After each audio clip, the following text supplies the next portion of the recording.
What's up, guys? It's Los the Shark, Texans owner, of course, here with Tano, Ravens coach, and also Swan, Redskins coach. Say what's up, guys. What's happening? Of course, this is Grid. This is our second podcast. We appreciate everything from last time, guys. Appreciate the support. We're here with another one. Really quick, we have some guest hosts. We have the one, the only Ion in the building. What's up, Ion? Hey, man. How's it going? Glad to be here. Appreciate it. Also, we have Jason joining us. What's good, Jason? Not much, man. What's going on? Appreciate you having me. Awesome. Can you insert the boo music right about this point? I will. All right, cool. So jumping right into it, guys, without missing a beat, we're going to do this just like last time. We're going to jump straight into our division breakdown, basically our division leaders or whatnot. Jumping right into the NFC East, what you got, Tano? Well, I mean, so far for 4 weeks, we have gotten a very, very good start for the league. Let me just introduce that. Thank you for everybody that has been active. I mean, it has been the biggest turnout. I don't know, is because of the coronavirus or because we are doing this and people are actually more aware of the records, or they actually want to play more. Whatever the hell the reason is, thank you guys. We're actually having a pretty good active league. But going down to the NFC East, breaking them down, number one so far is the Cowboys at 3-1. The Eagles are 3-1. The Giants at 2-3, and the Redskins at 2-3. So far, my prediction is right. The Cowboys, as I mentioned earlier, they're actually playing this year. They're showing up. They're actually probably going to win the division. They're number one in the division. And I'm pretty sure my man, Jason, he loves for some reason, he's infatuated with Sergio. So, Jason, I'm going to give you a second so you can show that much love that you have for the man. Go ahead and tell me a little bit about the Cowboys. I mean, I'm going to tell him how you were hating on him throwing 7 touchdowns the other day, but, that was all you hating. Right now, his quarterback, Bowen, I guess he got paid. Bowen's showing up. Bowen's got 11 touchdowns, 6 picks. QB rating is 109.7. That's ridiculous. 61% completion percentage. Bowen is doing his thing out here. Ryder Craig's playing well. Cowboys really showing up. They look like the best team in the NFC. So do I hear that right? NFC? I mean, I probably shouldn't have said that, but they're definitely in the conversation. They're making a lot of noise over there. Okay. All right.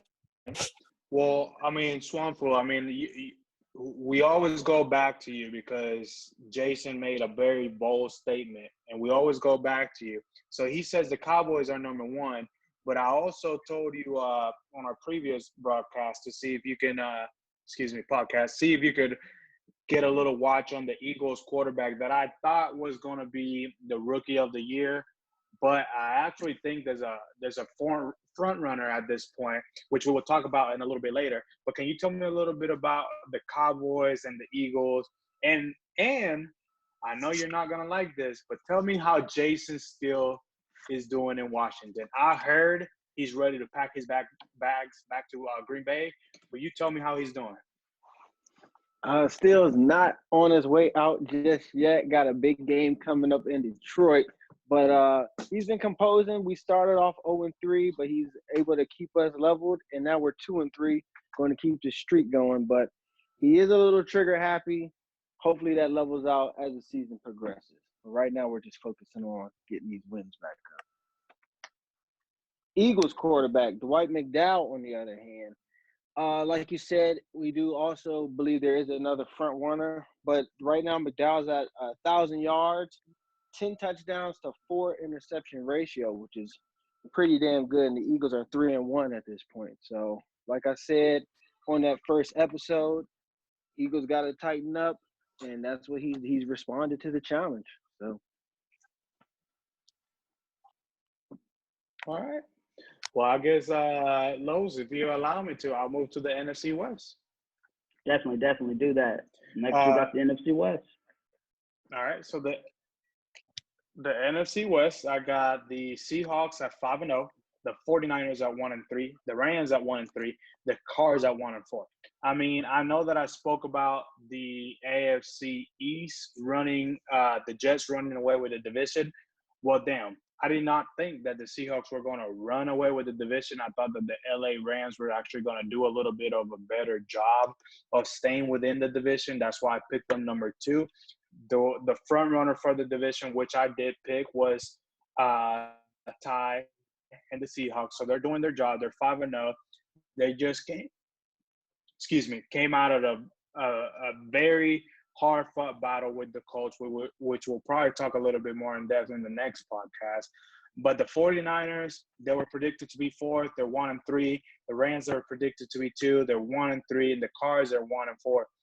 Right now, the Rams are the team that are kind of surprising me, because I'm pretty sure that coming out of week 1, everyone thought that they were going to be surpassing expectations. They kept Goff. As I mentioned, they had the worst offseason out of any team that I could imagine in a very long time. They traded for the number one overall pick. They traded into the top 15. They did a lot of moves.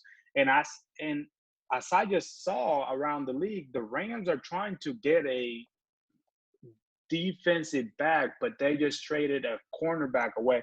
I don't understand that move, Chris Spencer. You need to do something with that team. I warned you the first podcast. I'm going to warn you again. That team, you're going to ruin that franchise because you don't seem to know what you're doing with that franchise. But my man, Ion, this is your chance. You probably got something to say about them Seahawks, because they're looking kind of hot, and they're over there in the NFC, and you right now are sitting at number 2. So tell me a little bit about the Seahawks and what you got on them. Yeah, so to your point as it pertains to the Seahawks, I think he's starting off pretty hot and strong. For me, I feel as if that he might be coming out too strong at the moment, because we've seen this plenty of times where Seahawks will put up great numbers, great statistics, similar to myself, but he falls short in the playoffs. And one saying that Similar to yourself. Yeah, similar to myself, but we'll get back to that at another time. But one thing that my granddad always said is that trees that's leaning the furthest doesn't always fall first. So be careful, Seahawks. We've seen this plenty of times where you start off hot and you just don't get there.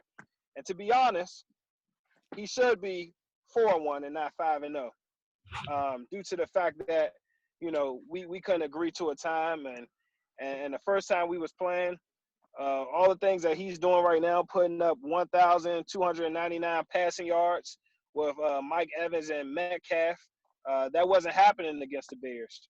But I give the man credit where it's due. He's performing strong at the moment, and I hope that he can continue to keep this up, and we'll see how his season pans out towards mid-season. You know what? That's a very calm Ion, if I've ever heard one. You seem to be out of character. You seem to be very professional for this podcast, and I kind of don't like it. I want you to get a little bit more of the nasty Ion as you are, and as you are. We don't know you to be this Ion. Who is this Ion? You literally are coming short of yourself. No pun intended again. But hey, tell me a little. Tell me a little bit about those Rams over there. I mean, Goff did good in week 1. And how about the Seahawks? I mean, you got any news about Russell Wilson and Bender? I heard that they were putting Bender on the trading block. A surprise team in the AFC was trying to get him. But we don't want to release that just yet, just in case the trade doesn't go through. But do you have anything more about that 1-2 battle that they had going on over there in Seattle? Well, I got a lot. You did mention Goff coming out hot, player of the week 1, 4 touchdowns. Definitely falling short of expectations. But getting to Seattle, it's a lot of things that's making that train move. Offensively, he's being very productive, but let's not over the fact that he's ranked number 2 in the league on defense. His strong safety, Marquise Blair, has 7 interceptions on the season as we progress through. So that ranked number 2 defense, that's pretty impressive. So he is stopping folks as he's putting up the numbers on them. Now you mentioned the quarterback. Yeah, so Everett Bender is on the trading block. Surprising news, seeing that he is still their top passer with 966 yards and 11 touchdowns. But somehow Russell Wilson has beaten him for the starting job with only throwing 300 yards and 6 touchdowns. Both of them have suffered a little bit of that turnover bug, though. Russell's got 6 touchdowns to 5 interceptions. Bender's got 11 touchdowns to 9 interceptions. So surprising that he's going to go with the old vet. Russell's, 36, 37 now?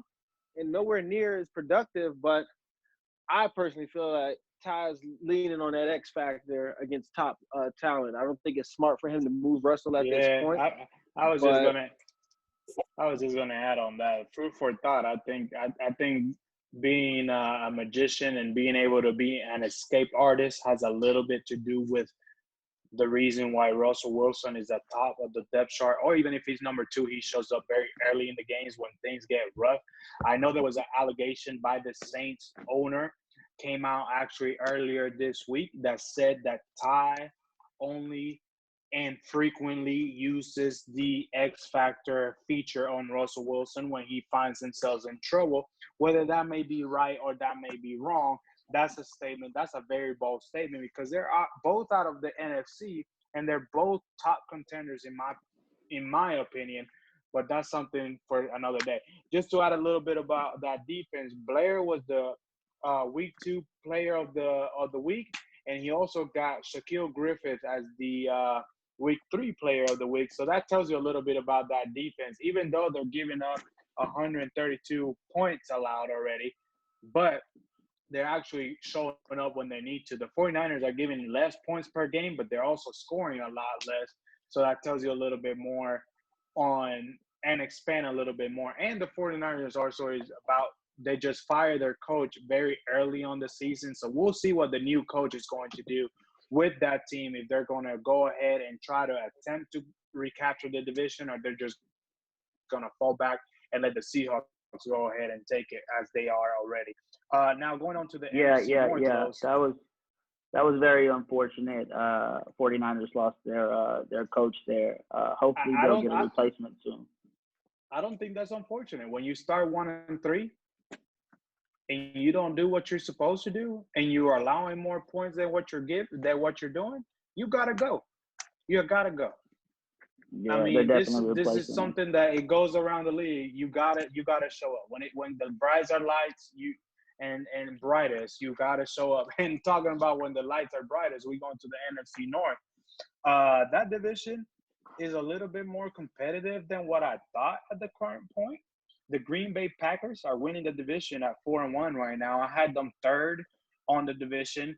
Now that follows up very closely to the Chicago Bears at 3-2. The Vikings, I had them to be the number 2 in the division at 2-3 right now. And the Lions, they had the whole fiasco of I can't get my players to the game. I can't make the game. Should I do the game?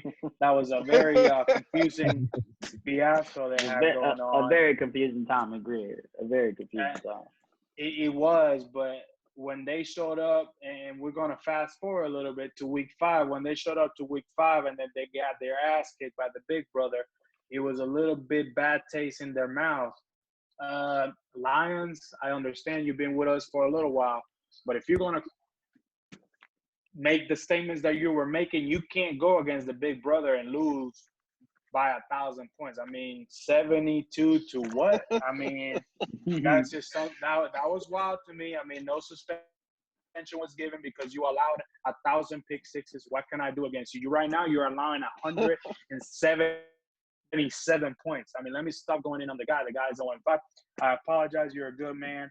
Let me just leave it at that. Very sad news. Our kid retired from the league. Some may say Team AI made him retire. Some may say, like I said earlier, remember we talked about in the first podcast. We did mention this. We don't even know if he's going to finish the season. Yeah.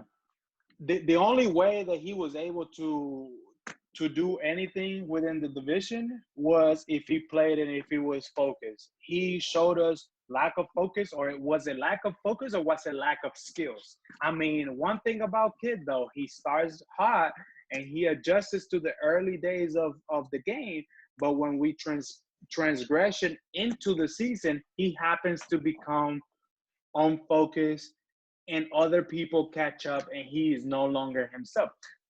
Prime example, the Packers are leading the division right now. They're actually playing all their games. They're actually putting the most points in the division, which I'm very surprised by because the Bears do have a very good offense. I mean, they just happened to play myself in week 4 with a very, very, very close game, which I know was tough for that owner. But Ion, this is your division. I had you number 1. Right now, you're sitting at 3-2. You're only 1 game behind the lead. You have a 2-game winning streak. Tell me a little bit about that division. What do you have about your opponent? What do you have to contribute? And why are you not number 1 at how I expected for you to be? All right, we're going to cut to the chase. I am the best in the division. I'll always be the best in the division. Packers know this. Vikings know this. And the Lions, I mean, we don't even have to say much. He don't even show up to the game, as you would say. I am TBE. To speak to the facts, Packers is a strong competitor. He comes out, game plan is very, very strategic, but I always find a way to get it done.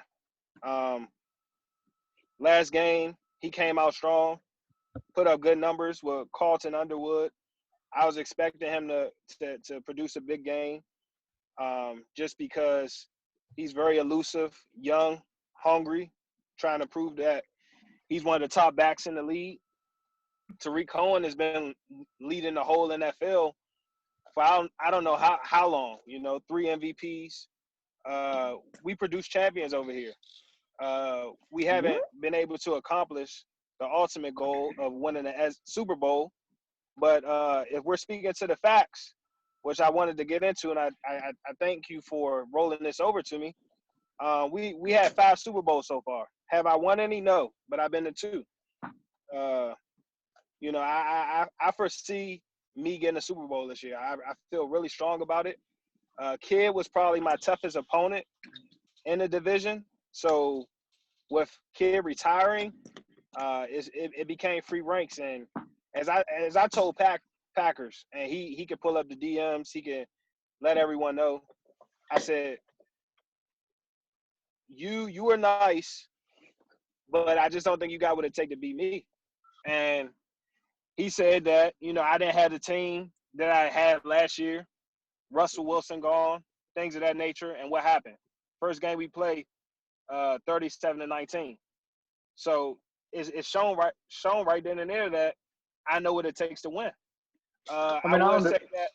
Go ahead. I'll let you interject. Go ahead.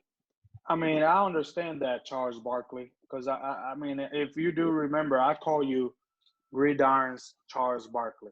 You're that man that will get you the rebounds. You're that man that plays nasty, cheesy, whatever people want to call it. You are that man. You are the headache of the league. Just as I wanted to address that too. I wanted to address that. I mean, honestly, Charles Barkley made it to the NBA championship, but they never did anything, i.e. the Houston Rockets. I mean, when there's Michael Jordan in the league, i.e. Kidd and myself, you don't win any championships. You just face myself in a championship game and you lost. So that you have to continue and be called the Charles Barkley of the league until you prove yourself. And I understand that you're stating all this stuff, and that is very factual, and you're saying the stuff. But we just faced ourselves, and you just saw what happens to be the champion and what you need to do to take yourself to the next level. And I will tell you, Cody, the number 2 corner, he's not going to get it done. We will expand on that later. I will tell you that right now you're sitting on number 2 in the division, and you have a very lucky break that the Vikings sadly parted ways with Kidd. You are now getting some lucky breaks that are going towards your way. But as you know, you are Charles Barkley. You are still going to put up the statistics that you are going to do. That you said that you have a team of champions. Sir, you're not a champion just yet because you have not done a championship thing. Can you win the MVP? Sure. I mean, look at throughout the NBA history, look at through the NFL, look at throughout all sports history. You can win an individual accolade, but can you win the big prize? You have not done that since we did not have the coronavirus, the Ebola virus, the HIV virus, the whatever virus, because you just haven't done it. You did it one time, and what has happened since then? You have buried yourself. Can I interject now? Can I interject? Go because ahead. I'm just Yeah. Okay. Yeah. Give him some time. Give him some time. Ion. Yep. So just to elaborate on that, I thought it was a false statement from the first podcast when I heard the fact that you referred to me as Charles Barkley, which is a Hall of Famer in my eye, but that's neither here or there. The fact that I'm not a Charles Barkley is that I have jewelry. I have beaten you in the Super Bowl on the big stage. Yes, it How hasn't long ago occurred. was that? Listen. And I knew that's where you was going to go with it. Whoa. I only have to interject here, Ian, because for the simple fact, we can't bring up other Maddens. We can't bring other Maddens into this. We Can only we have speak to about the last Madden? Okay, but all right. We just so look. If we're just leaving out, Listen, Charles. This is why you're Charles Barkley. You might give me the biggest winning percentage of every single coach in the season. You might be the winningest coach per season. Guess why? Because kid doesn't play. Lack of focus. The Packers have not had a consistent GM. The Lions fall asleep every other time. We're going to put The this Lions fall on asleep my every other So time. who fault is that? Hold on, Who fault is that? Hold on, Tano. Ion, the floor is So yours. yeah, so I want to know. He said, "Oh, the lack of focus of kid and the lack of focus of this person and that person." I have beaten you this year in Madden, Tano. Have I beaten you on the big stage? No, but I have beaten you this Madden. Okay, you're right. You're right. You're absolutely right. That's that. Listen, you can beat me in a regular season game. Can I speak? Every time I speak, I'm getting cut off. I'm just trying to get the facts out. The fact is when you're over here averaging 114 yards with a QB and he's not getting hurt, we have to bring into question the legitimacy of the overall league. Do we have to Bill's point? Do we have the injuries turned up high enough? Because there's no way. There's no way in living in hell. Hold on, Tano. Because he's one of the commissioners, I have to let him answer that question. That's a good question. We can tackle the question right now. Tano, the floor is yours. Yes, I will bring that to the same. It is a very, very easy point to your argument, young sir. Okay, and this is answered by yes or no, and I don't want no lip after it because this will cap your statement. Can I or can I not select a certain player for them to be injured in a specific game? Is that a feature? No. Okay. So in the Super Bowl that we just played, did your player MVP back in the day, MVP prior to Weber winning, did your MVP Cohen get hurt during the game? Did Cohen get hurt during the Super Bowl? Yes, he got hurt in the second quarter. Yes. Okay. Did Weber get hurt in that same game? That he also in the fourth quarter. In the fourth quarter when the game was over. Okay, so did he also cost him the next season? Yes, but Weber wasn't I wouldn't say Weber was your key to winning the Super Bowl. It was clearly Lamar Jackson and Brown. Those were your two weapons. Okay, but going back to my first statement, do I have the power of selecting a player to get hurt during the game? So if I do not, to your argument, the game chooses who gets hurt or not by simulated stats or by realistic stats. So I apologize. That's not the point that I'm making. The point that you feed him goat milk or whatever. Hold on, Tano. Ion, 1 second. To the point that Ion's about to try to rebuttal in, because we need to move on and get to the next division. But what he's saying is can you answer the question or tackle the question that Pats and Bills and now Ion is reporting why isn't the injuries higher? I'm reporting that too. I want to know. I mean, The whole league wants to know, and I'm glad we're addressing it right here on the second podcast. The floor is yours. This is coming from the guy that loses their main weapon in the Super Bowl. If we could just answer the question. So just you answer the really question. want? Just answer the question. Why aren't the injuries higher? Is that the question? Yeah, yes, sir. Yes. Why is it on 20? It has not been voted on, and it has not been decided on to make the injuries higher per the committee. It has not myself per se, but no one or nor the committee has voted on injuries being higher because we seem to have come up with the agreement that the current injury sliders are the ones that should be the best for the league.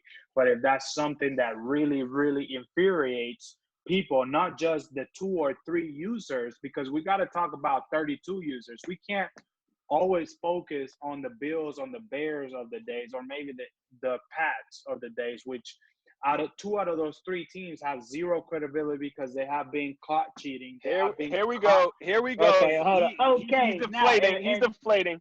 He's deflating. All right. No. The question. No. And moving on to the NFC South. All right. Moving on to the NFC South. Good debate, guys. What do you got on the NFC South, Tano? All right, NFC South, we got the Saints leading the division at 3-0, the Bucs at 3-1, the Panthers at 3-2, the Falcons at 0-4. The surprising person out of the division would be the Panthers at 3-2. That is the reason why I have them surprised because, yes, I thought they were going to be third in division, but I did not think that they were going to beat the Cardinals by that big of a margin. The Bucs has been a very surprising team so far because they're actually exceeding their expectations, but they actually found a very formidable opponent in their last week and they actually lost. So this is why whenever I was asked or whenever I was approached why the Bucs are not in my top 10 is because they hadn't played no one and they really haven't beaten anyone. So if you just beat and nobody, you will be a nobody. So I still got them number 2. They're still going to finish number 2. Number 1 are my Karl Malone, the mailman of the league, which this man must have been listening to the podcast. This man must have listened very hard, and he actually finished the transaction, which was to get Ross. I did say if he wanted to compete against the Seahawks, because I think the Seahawks are the team to beat, because he always beats the Cowboys during the regular season, but he doesn't quite finish the job in the postseason. I would think Ross would put him over that level versus the Cowboys, even though the Cowboys are gaining some ground. The Saints finally got Ross. Now, the only thing that they gave up was a safety, cornerback, and some picks. There were some picks exchanged into the deal.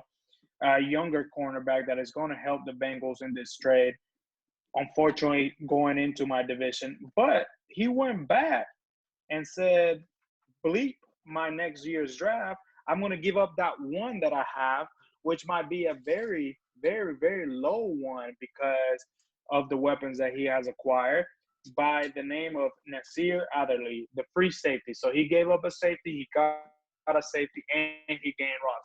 Very smart move by Karl Malone. Now, can he get over the hump? I don't know.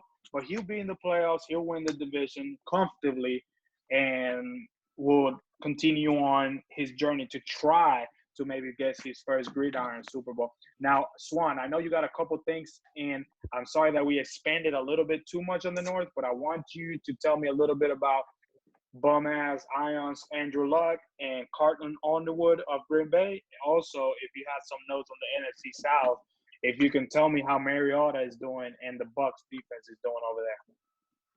Well, I know Ion had mentioned that Underwood was doing pretty well. But he actually is number 1 in the league in yards and rushing touchdowns. So, yes, Tyreek has been MVP, but as so far as this season, like you said, the tree leaning the furthest right now is Carlton Underwood. He also mentioned Andrew Luck. Andrew Luck, 8 touchdowns, 2 interceptions. So that TD interception ratio is very good. He could argue amongst being one of the top in the league right now, coming out of the NFC. You said the NFC South, Mariota also looking good. 10 touchdowns to 2 interception ratio, undefeated at this point. Luke Kuechly leads the league in tackles with 56. And then the Bucs, Randall Watt still keeping it going. Sack leader, 11.5 sacks. So 3-1 Bucs defense. Like you said, they haven't played anybody, but those nobody that played have been getting their ass sacked. So South must haven't had many opponents, but they're all doing numbers right now. Panthers had 70 points to defend his little brother against the Cardinals. So we'll see if he can keep that going. Appreciate that, Swan. Appreciate those numbers, man. Moving on to the AFC West. What you got there, Tano? All right. The AFC West, I mean, if we call it snooze fest, that may be the AFC West. I mean, there's not much to talk about. The Chargers right now are leading the division, but they have a losing record because the Raiders have not yet to play their game. So they're at 2-3. The Chargers are at 2-3. The Raiders are at 2-2. The Chiefs are 0-5 with the new head coach, and the Broncos are as well at 0-5 with their new head coach. If we remember, I had the Raiders, winning the division very, very comfortably. I had the Chargers number 2, the Chiefs or Broncos number 4 at the toss-up. The Raiders are finally gaining the steam that they seem to have gained. And if we remember, when I introduced this division, I said that the Raiders did get Clowney. The Raiders did get those additions. And I did say it sometimes takes a person or a team to play a little bit of games with each other, being able to, kind of get that gel to be able to move on. I mean, their defense, though, is still allowing 130 points, but that's nothing like the Chiefs and Broncos defense, which are allowing 190 points plus. The Chargers, surprisingly, are allowing the least points in the division, but they're also not scoring enough. They're third in the division is scoring. So I don't think the Chargers attack is going to withstand anything. So I really think they're going to fall back to number 2 when it's all said and done. Probably the next podcast, the Raiders are going to be somewhere between, I would say 5-3, 4-4, but it still be better than the Chargers record just because of the history of the division.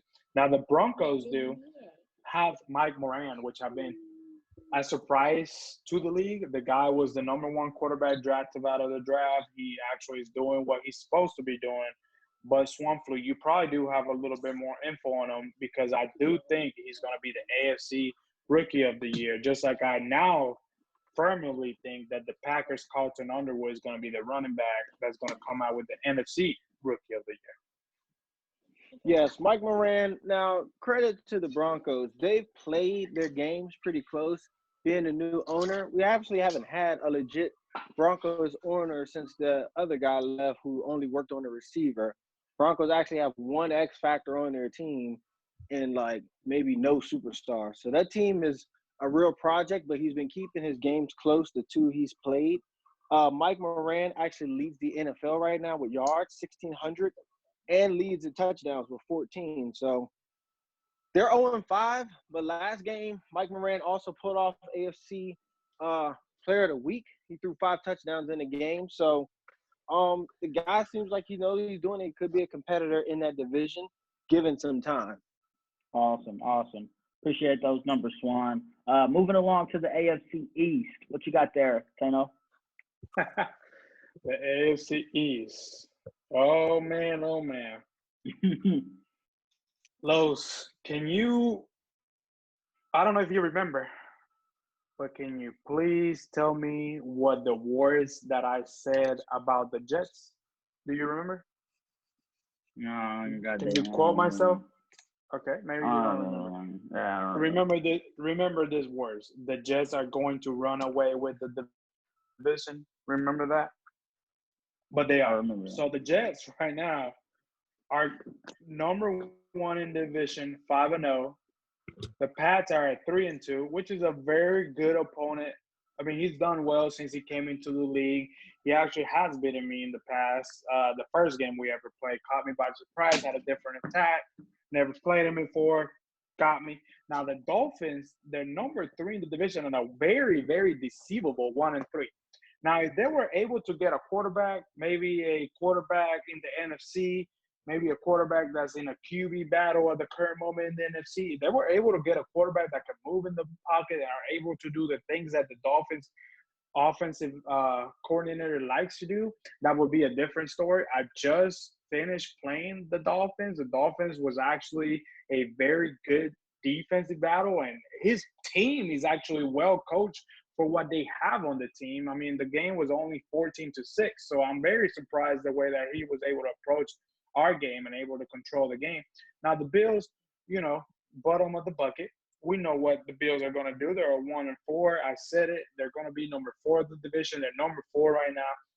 Once Fordham owners, Fordham coaches came into the division, I once said it here. I'll say it again. The Bills are not going to win the division. The Bills will remain to be in the bottom of the division. The only reason why the Bills will actually win the division is because if a coach doesn't show up, if they have a vacancy at the front office or anything like that. But if a coach actually shows up and the team and the division is actually competitive, the Bills will actually be last. The Jets have a very good defense. They continue to surprise. They went to the AFC Championship game. They're going to continue to surprise the league. I kept saying it, keep saying it. The guy is a good user. He actually leads the division in points for 172. He also has the least points given it up in the division at 102. So if the AFC East is listening out to me, you actually got a formidable opponent, which is going to continue to probably win your division for the next couple of seasons until we transgrade into the other season. So I know this is hurting somebody very deeply in their heart, and I hope he doesn't have a heart attack by hearing all this. So, Jason, tell me a little bit about what you think. I'm so glad you asked me. So, to expand upon what you said, Jets do lead the division. With that being said, he knows he's untouchable. Doesn't play by the rules, does whatever he wants. You allow it to happen. So when you get somebody who doesn't have to play by the rules, could do whatever they want, they're going to win more games. Had you, killed players, gave him the losses he deserved, he wouldn't be leading the division currently, would he? He'd be last place. But, you dropped the ball on that one.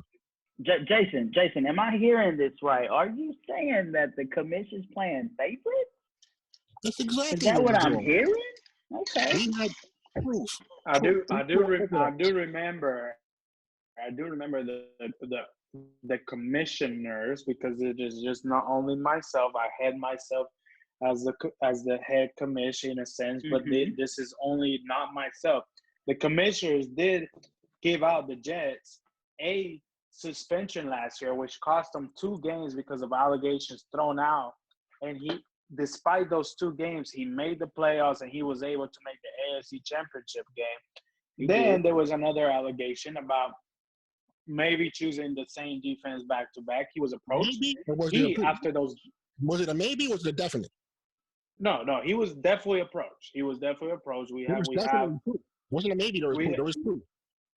No, there was proof in the beginning of the game, and to the person that submitted that to us, to their credit, they did catch him on doing that. Now we have to be very cognizant of the fact that this is a user that only joined as of last season. Now we don't want to lose good users, good active users, because they're not quite acclimated to our rules. So normally your excuse is he got caught doing it once, knew he couldn't do it again. No, it's not. But now you're saying he doesn't know. It's not an excuse. It's not an excuse. He was reprimanded for his 2-game suspension. He took the suspension. He took the 2-game suspensions. He took the 2-game suspension. He still made the AFC Championship game. Still cheated every game on his way up. He cheated multiple times. I don't know about every game. Okay, I know, because they were supposed Okay, to. well, Now, with that being said, you said you don't want to lose good users. You don't know the rules. He knew the rules. You got caught up doing it the first time. So you and suspend him. and He does exactly it again. if He did it if in he a does, playoff game. he now has been approached by Oh, multiple how commissioners. does If that he work? does it, he You already got knows that if suspended. he You didn't get does a pitch. anything, he knows that if he does anything from this point on, it is not a warning. That is nothing. He will get suspended, no questions asked. He has been approached. He has been told by multiple commissioners, not just myself. He knows that if he breaks another rule, he knows he will be suspended. He was already suspended last season. The thing to my argument is what the only thing that I'm trying to say is that sometimes it's very hard to get people to come into these teams and they are not quite acclimated with what we're trying to do and what our vision is for the league. And with users as yourself or the person that gave me the proof or other people that are within the league, and I'm not trying to create this as an excuse or a platform for others to follow, but it is very hard to acclimate it. We have been together for 5 years and we have changed rules according to either the gameplay or according to people have done and exploited certain things. So coming into a new user, coming out of however many leagues he might have came out of, coming out of wherever he has come from, it makes it really hard for him to just completely read the rules and then during gameplay, because I myself have found myself literally going into the play selection and going to my recent plays just to make sure that I'm not violating the rules. Not everyone is as cognizant and not everyone is as aware. And now I'm not saying that's an excuse, but I'm just saying that it is an adjustment that a lot of people have to make. But someone like yourself that have always abided by the rules, or someone like many others that have abided by the rules, it makes it very easily because you have already been under this system that you already know what it is. Like you probably can tell me the rule without even having to look at it. Unfortunately, this person may not. So approaching those users that are one active, two good users, I don't want to run them away from the league. I want to approach them and let them be aware of what it is. I mean, just calling cover three back to back and then not doing it anymore during the game or the direction of the game should have not affected the outcome of the game, whether it was to you or whether it was to myself or anything. Yes, does it need to be approached? Yes. Does it need to be stopped? Yes, you are completely right about that. But the thing is, as I mentioned, we have got to approach these new users with a different grain of salt because we don't want to lose good users and people that may be able to conform as you are now conforming to the league just because of something that they may not be completely aware of. But he's very aware of right now. If he were to violate those rules, he knows he's going to get suspended. I myself told him straight, no more warnings, no more anything. You know what you're encountering. This is what you're getting. So for those that needed that explanation, that is my point of view. I don't know if any other commissioners have anything on that, but that is my personal point of view and what I tell my commissioners when we're speaking about this is just I understand whenever you're inviting somebody to the league, you're saying, yes, I agree to the rules, but not many people read it sentence by sentence. I mean, gosh darn, even myself, as you have pointed out, Jason, there's times that if you're in multiple leagues, you forget yourself or what is the rule for this league and what is this for this I league, can attest to and that you're looking myself. at it as you're going into the game. But again, So you got I suspended get your point. for the You first have time. it. I So he mean, knew. Secondly, you said it shouldn't affect the game. It was a 3-point game. It did affect the game. And it wasn't back to back, it was 3 times in a row. You can't tell me he forgot 3 times in a row. And you can't tell me the well, 3-point game that didn't affect the game. You to actually might that, have cost the Super Bowl for allowing somebody to cheat. and I understand that. But for that one, I did not know he did 3 times in the game. For the proof that I had seen was that the guy did it in the beginning of the game, back to back. So I apologize to whoever he did it to, or if that in fact did occur. But for what in my impression was that he just did it 2 times in the beginning of the game, not throughout the transgression of the game. So I, as the head of the league, I would say that I will apologize for that one. But we're definitely I'd also like trying. to point out, as he went on through the playoffs, he also broke the rules again, and nothing happened. And I pointed that out as well. And the whole chat knows I did. They all agree with me. But he still was allowed to. So again, to point out that he's 5-0 and leading the league isn't quite fair. I mean, he didn't earn it. Well, I mean, if he did it in the playoffs, that's one thing. But what he's doing in this, what I'm speaking of, is what he's doing currently now. So if he's 5-0 now, and I really haven't heard much on his gameplay this season, Has he I said can't really argue much. has he Because changed Okay, any guys. of the team? Okay, guys. To kind of play mediator here. Basically, Jason wants to make a note of the Jets user and his play style. It looks like the league will be aware of it now. I would say this: if someone is playing the Jets and this happens to them, I think more so it's their job to get in touch with one of the commissioners and let them know what's happening in the game. Now, I don't necessarily think, although you're catching it,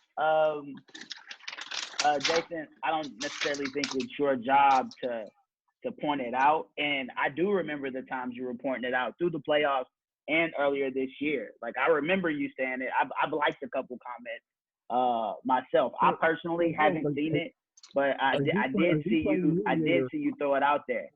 But at the As you same play time, mediator, have you also noticed that we all aren't playing by the same rules? I'm playing by the rules, you're playing by the rules, and he's not. This is multiple times, not once, it's not twice, it's not 3 times. It's been what, 5, 6, 7, 8 times now, and nothing happens, right? I say the best thing that we can do going forward is that the user that's facing the Jets definitely step up and do what they need to do to report this. How about the commissioner suspend him and do what they need to do? I mean, if no one's sending the evidence, that they're playing and they're not complaining about it, you play him twice a year. That's 2 times in which you can catch him that you can definitely show your proof saying, hey, this guy is running plays 2-3 times back to back. So my question to you is, you said it's up to the user playing him. So are you saying that it's okay to break rules as long as the person you're playing is okay with you breaking the rules? no. I don't Me think personally, it's okay, I don't but agree I with will say this. I've played a lot of people in this league who've broken rules, and I personally just DM them. No matter how much we bullshit in the chat and all that shit, I'll just personally DM them.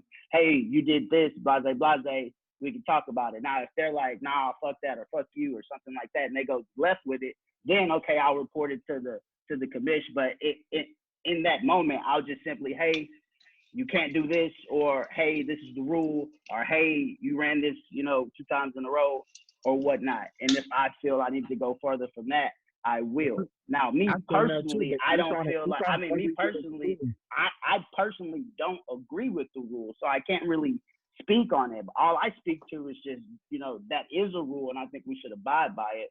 But at the same time, if the user that's playing that guy doesn't care,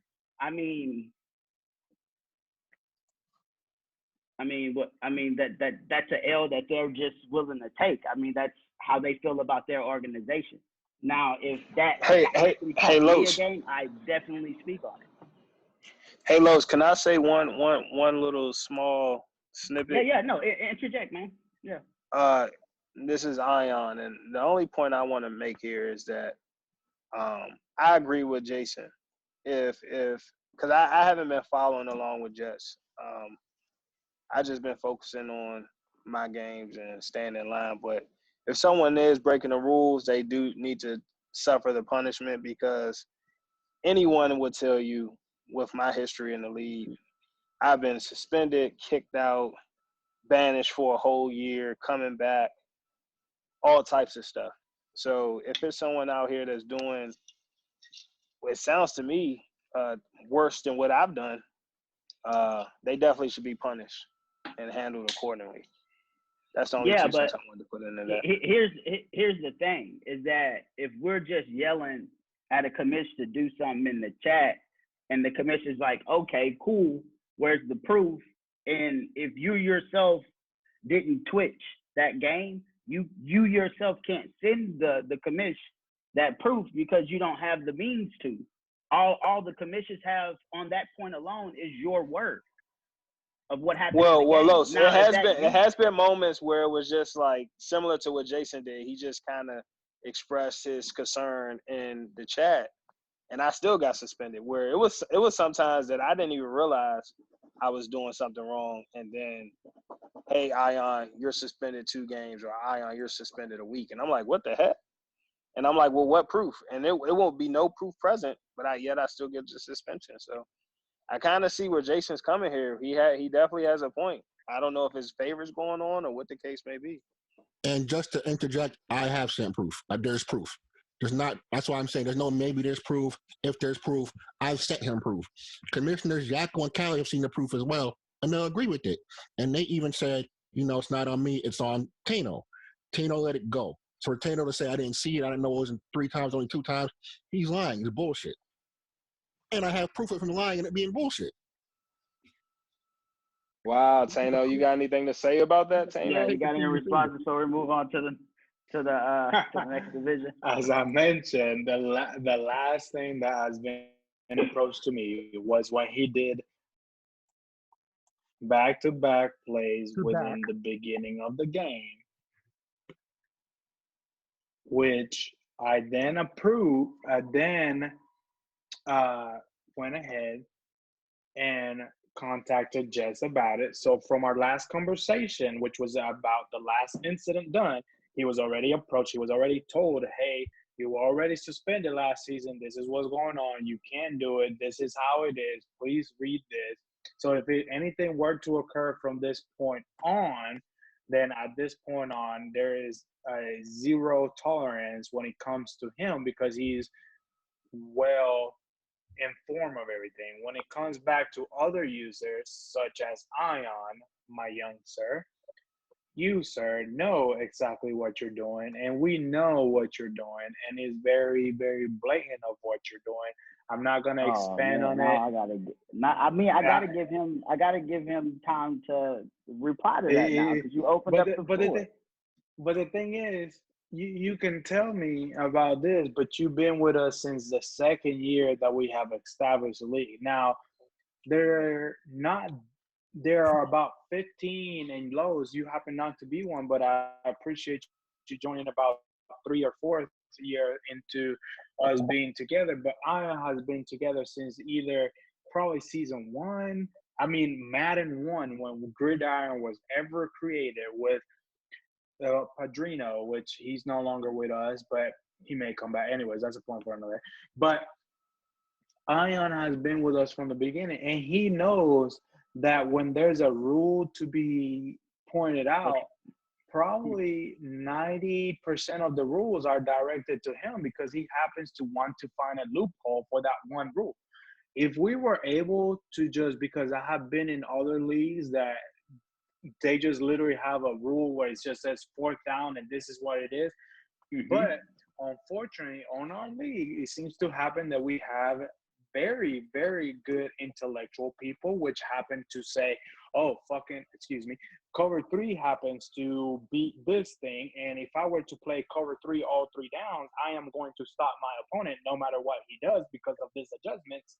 That is literally the problem to our league. I mean, we can break it down to Jets, we can break it down to Bills, we can break it down to myself, we can break it down to Ion, anyone that has been caught or been fined in the past is because of the fact that we cannot just look at the game and play it as natural and as simulated as we can. Yes, most people will say, oh, well, if I want to run cover 2, the Tampa Bay Bucs did it in the past and they play cover 2. I agree with that. And you're right. The middle linebacker will drop to the middle thirds on the field. But guess what? The middle linebacker, Brian Urlacher, could not cover Randy Moss in a post over the middle.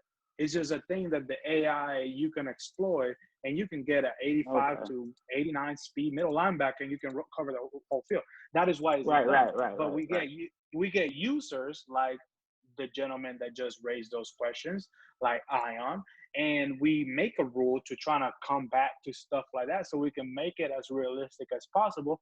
And then they find another little gateway to kind of exploit that rule, and then we kind of experience that, and then we got to address it. So we're playing catch up every Madden, and as you have probably seen, Lowe's and Jason yourself, every Madden we're playing catch up after the first or second season that we actually play the actual franchise. We're playing catch up because people are doing things that, one, the last Madden didn't allow, or two, this was 2 Maddens ago, and we got to bring that rule again. So it's not per se that we're bringing favoritism, but a user like per se, whether I like it or not, Jason, or maybe Callie, or maybe Lowe's, you yourself, or Yako, or kids sometimes, or other users, they play the game a certain way, and they just play it that way regardless of any Madden. So you don't really adjust to the Madden. You just adjust your play calling, but your plays are kind of still the same through year. So you don't have to adjust it to you. But then we have people like yourself, Ion, that find the exploits of the game, and then we have to make rules to kind of adhere to that. So if we didn't have people wait. So you're going to exclude? Are you really going to sit up here, Tano, and exclude yourself from exploiting the rules of the game? I said myself. Oh, okay. I included myself in this. Okay. That's all I wanted to say. All right, awesome. Well, we gotta wrap up the AFC East. Swan, you got any stats on the AFC East? Oh, sorry, I was asleep. Yeah, AFC East. Jesus Christ. Jets ranked number 1 defense. Patriots wide receiver Floyd Hagler, touchdown leader with 8 TD receptions.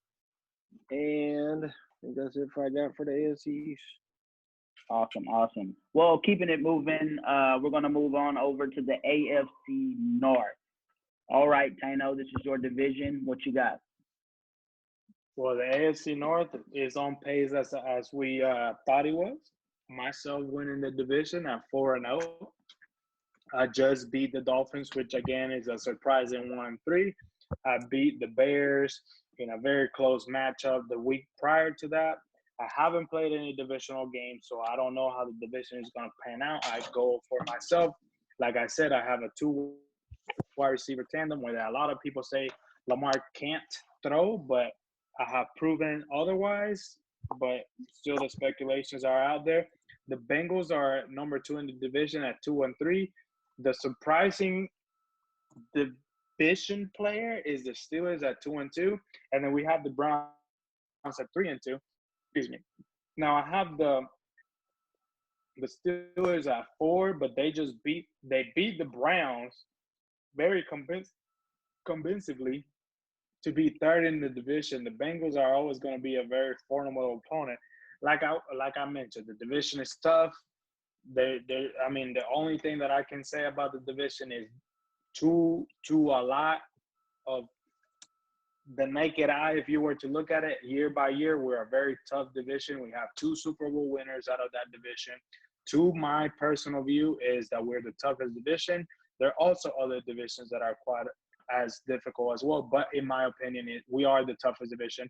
And other than that, I have the Ravens winning with the Bengals were a tussle with the Browns, but the Steelers are showing up, so I don't have much. So Swanfoot, tell me a little bit if you got any stats on that division. Other than that, I don't have much. Only thing I did notice was the slight change in efficiency from the Lamar Jackson. Lamar Jackson early in the season, he was a 6-2 touchdown interception ratio, but that has recently dropped. Now he's at 9 touchdowns, 6 interceptions. So don't know if he's ran into a little bit more formidable opponents or who caused those frequent interceptions. But the Ravens seem like they're still holding on, but it might not be as comfortable as we once thought. Appreciate That's that, because John. we played a very good opponent in the Dolphins Anyway, that took away moving 3 on to interceptions. the AFC South. Breaking that down, what you got, Tano? I got the Colts number 1 in division so far at 4-1. The reason is because they beat the Jaguars that are also 4-1. So the one loss for the Jaguars are by the Colts. We also have the Texans at 2-2, and then we also have the Titans at 1-3. Now the division, this is a division that has kind of gone against my predictions. The other predictions have been kind of up to par of the division predictor winner, where one get behind. Now, Lowe's, I picked you to win the division. Why? Because like I told you last time, it was time for something. I don't know if it's time for me to elaborate on the rules. I don't know if it's time for me to tell Ions that he's charged Barkley. I don't know if it's time to continue to say Ross was a good move to the Saints and you still Carl Malone. I don't know if it's time to tell Jason that he's probably a lot right of what he says, but there's also reasons behind it. I don't know if it's time for the Jets to stop doing the bullshit he's doing. I don't know what time it is, but it is time for something that is not for you to be number 1 in the division. And right now, if I were to relook at the divisions, my man, you will probably not be number 1.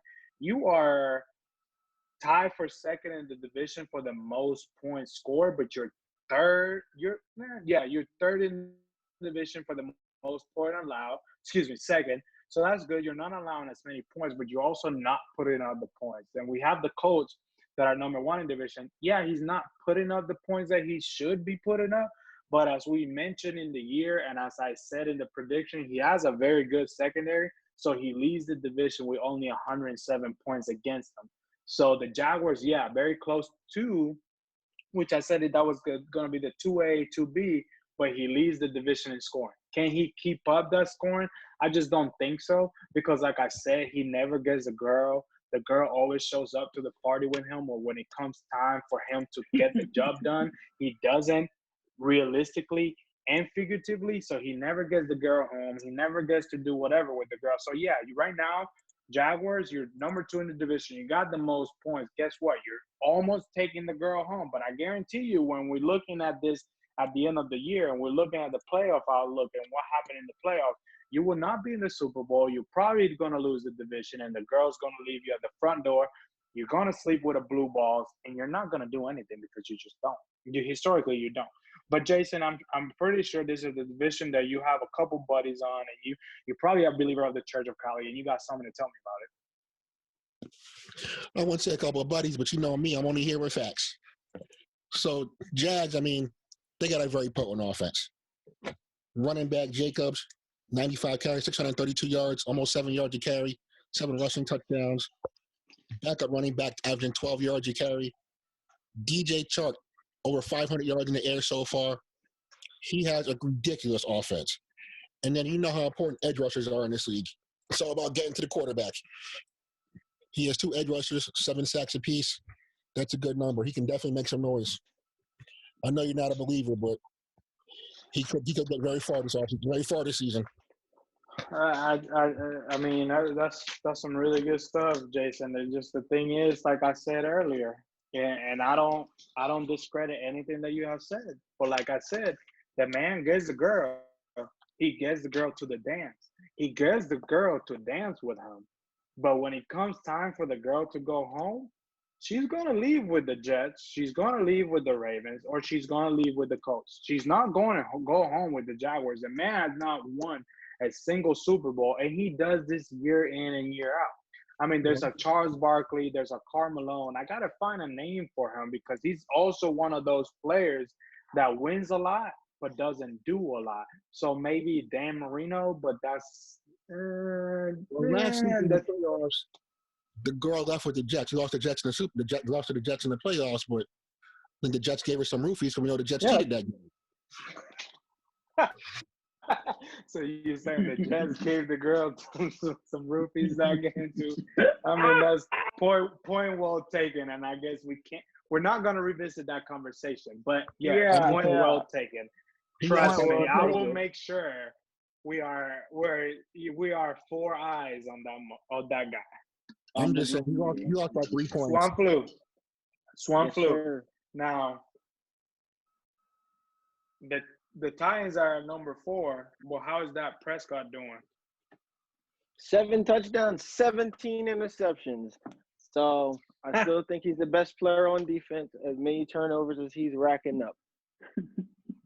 Whack Prescott. Anything else in the division? I mean, I any want to other come stats that we got?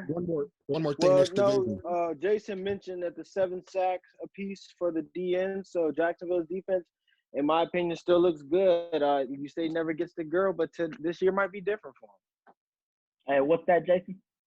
I just want to point out one more thing in this division. The Colts defense is ridiculous also. Everybody makes plays in their secondary. They have 2 guys with 4 picks, 2 guys with 3 picks, 2 guys with 2 picks, 4 guys with 1 pick. They're out. Everybody's near the ball. They make plays all over the place. So what are you saying, absolutely. Jason? He's holding triangle? I mean, I wouldn't say all that, but I would tell you that, like I said, the Colts have given up the least points in that division at 107. I mean, that's still a whole touchdown lead over the Texans, which were my favorite because of that defense that he showed last year. But he lost Clowney, and I think he's finally feeling it. I mean, I don't know. The Texans GM may not release those statements because it might hurt him, and he should have resigned him. But the Colts, like I said, week one player of the week at the middle linebacker. The Texans got a week 2 running back with obviously Ezekiel Elliott. The Titans week 3 running back as a player of the week. So I mean they're putting up the numbers in that division. It's just their standings are not quite up to par. And that was another division that when we mentioned of the tougher division, this was the second, maybe the third toughest division in my opinion. And this is why. You have 2 people sitting at 4-1. We have a 2-2, and then we have a 1-3. But the 1-3, that 1 win was extremely, extremely potent. And we will elaborate that in a little bit later. If Shotty was here the whole time, he wouldn't be 1-3. The team's just not to his liking. Awesome. Well, I When appreciate Shotty was the that. Panthers, he quit the league. He gets a lot of credit for nothing. So he needed it. Yeah, very true. And he takes it out on people sometimes. Anyway, moving on. Okay, game of the weeks, guys. We had some good game of the weeks this week. Mentioning one of those AFC South games where we had the Jags versus Colts. What do we have on that game? Big defensive game from what I saw, fellas. What do you got on that game, Pamo?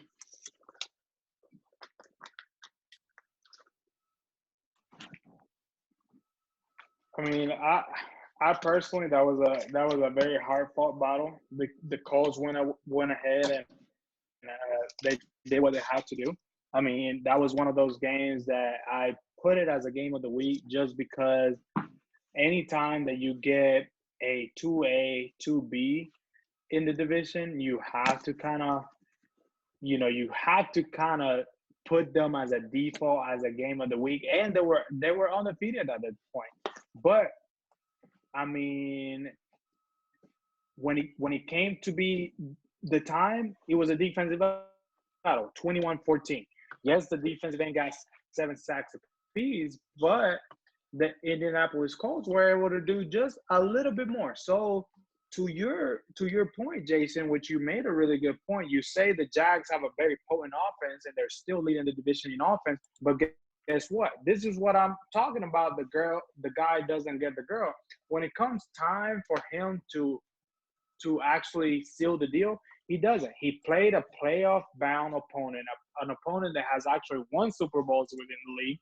And guess what happens? He falls by a touchdown, by a field, whatever it was 21-14. He still lost. That potent offense was only able to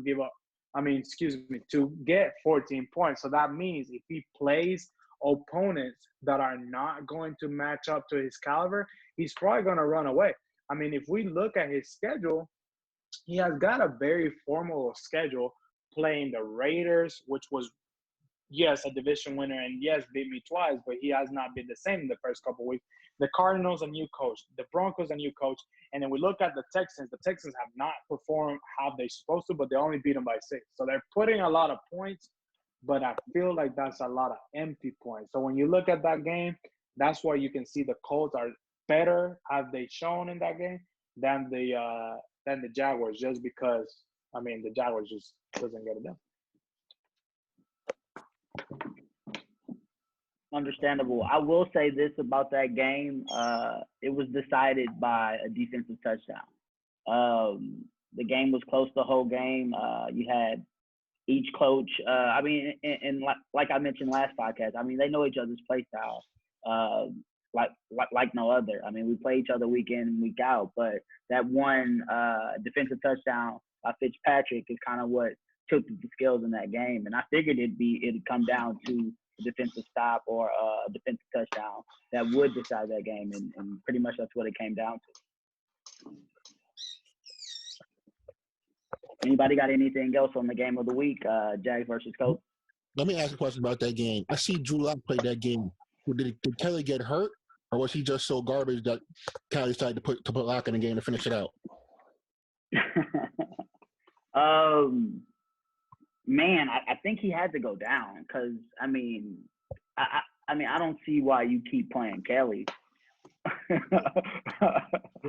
Kelly had 3 picks. 3 picks, yeah. Yeah, 3 picks, 2 sacks.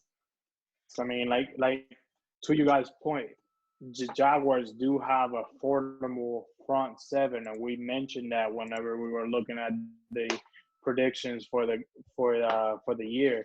But whenever it came down to it, I mean, the 4 interceptions by the Colts still did not affect them because the Jaguars do have a good offense, but they only have a good offense against weak opponents. They don't have a good offense against good opponents, and that's the difference about the Jaguars. He does not get the girl at the end of the day. Why? Because when that handsome guy shows up, that she goes with the handsome guy. I mean, he's just that type of player. So he's good, but he's not great. So that's why when I say now I may shift my prediction for the Colts, I still think the Texans are going to do it, and hopefully they wake up, and they got a lot of room to make up because they got some divisional games they have lost. But the Colts seem to be the front runner, especially after they beat the Jaguars the way they did. I know we can't talk about week 5 yet, but Jaguars had an impressive win week 5 also. Didn't they, Los? Yeah, they did. They did. They did. He smacked the Raiders around. Anyway, oh man, that one hurt. Anyway, moving on to the second game of the week. We had the Bears-Ravens, a pretty good game, a 1-touchdown deciding game at that. I'm pretty sure Ion and Payno have a lot to say about this game. What do you guys got? I don't have much to say unless I would like to hear what my counterpart will have to say. But like I told him, Charles Barkley, you can do whatever you can do, but when it comes time, just like the Jaguars, when it comes down to games that you have to win, you just don't win them. I beat you in the Super Bowl. I beat you now. I beat you so much lately that you probably don't know what is going on. I mean, Lamar Jackson went for 290 yards, 3 touchdowns, and only 1 interception. Yeah, he got sacked 7 times, but Guess what? It doesn't matter. We overcome that. So, yeah, you do have Cohen. He did have his touchdown. He did have 86 yards. But guess what? You couldn't do what you like to do. And at the end of the game, I beat you with the last play of the game. And some people do say in the world, you see something, you may replicate that, but when you replicate it, you have to do it better than the person that just did it the prior time. So what I do, I seen Mr. Brickhands do what he did for you. Guess what? I replicate it, but I don't have brick hands, and that's why I'm going to win, and I'm going to go very far. I did the same thing, but I got Michael Thomas, and he shorted up, and with 3 seconds left, we finished the game. We rode into the sunset, and Ion, we did not hear from him for a couple hours. I was kind of scared. I mean, I even contacted Swan to see if he needed some lifeline or whatever he needed, because the man just winged up. So, Ian, you tell me what you think about our game. I beat you once again, so expand on what you want to expand, because at this point, just the daily bread for me. Once again, a whole lot of smoke. Big smoke. Okay. That's all. That's all Tahino produced out his mouth. It's just smoke, no fire. You know. Mm-hmm. So what constitutes? I let you talk. I let you talk. Fire? Be quiet. I let you talk. It's my turn. Now, before I was rudely interrupted, he won by chance, by luck, however much you want to call it, however you want to speak to it. I was winning the whole game. I had control. I shut down Lamar Jackson. He knows it. I wasn't allowing him to do that goofy in and around run that he typically likes to do. What I will commend him on is on 3rd and 18, he had no way of winning besides spamming Lamar Jackson per usual, and did a run on 3rd and 18 with Lamar Jackson. That's why I said we have to figure out some median to stop this madness that he's producing right now with Lamar Jackson. Maybe turn up injuries or something, because there's no way that he's able to do all this with him. It's just ridiculous. It's a bunch of BS. Every time I watch him play someone, I'm like, okay, we know what Taino's going to do. He gets desperate. Time for Lamar time. That's what he did in the game when we played. So he got desperate. He got desperate and ran to Lamar. Okay, to interject before, to the point that that before you, Ion did make. Before you Ion, ask something, can I? What's that? I was gonna ask Swan something, but go ahead, say what you're going to say, and then I want to ask Swan a little something. So I'm here. Yeah, my comments on the game, very close game through both parts. I would say this, that it was an even game. Ion did have control of the game, most of the game, going into the fourth as well. With that one play, it did kind of, seal it for him. But also, Ion, to say that you shut down Lamar, that's a little far. He did go for 110 on the ground, and he did go for 290 through the air. I do understand what you mean by, hey, something got to give with this Lamar Jackson running ass guy. But anyway, he does it in real life, is why I can't necessarily be too adamant or too upset about the Lamar Jackson situation that a lot of leagues have. But to your point, you did have control of that game. To rebuttal on one of your points, you did not shut him down. You did make him cough the ball up a lot, though. Your guy should have got on that, but yeah, you didn't necessarily shut him down. And hey, maybe they have a point with the injuries, maybe they don't. Tino, what were you going to ask? I was just going to ask if you went down, you walk down your great house that you have. You walk down your step of stairs, you open the front door, and then you go to your garage and you lift your garage and you see a Maserati. Will you use it or will you not use it?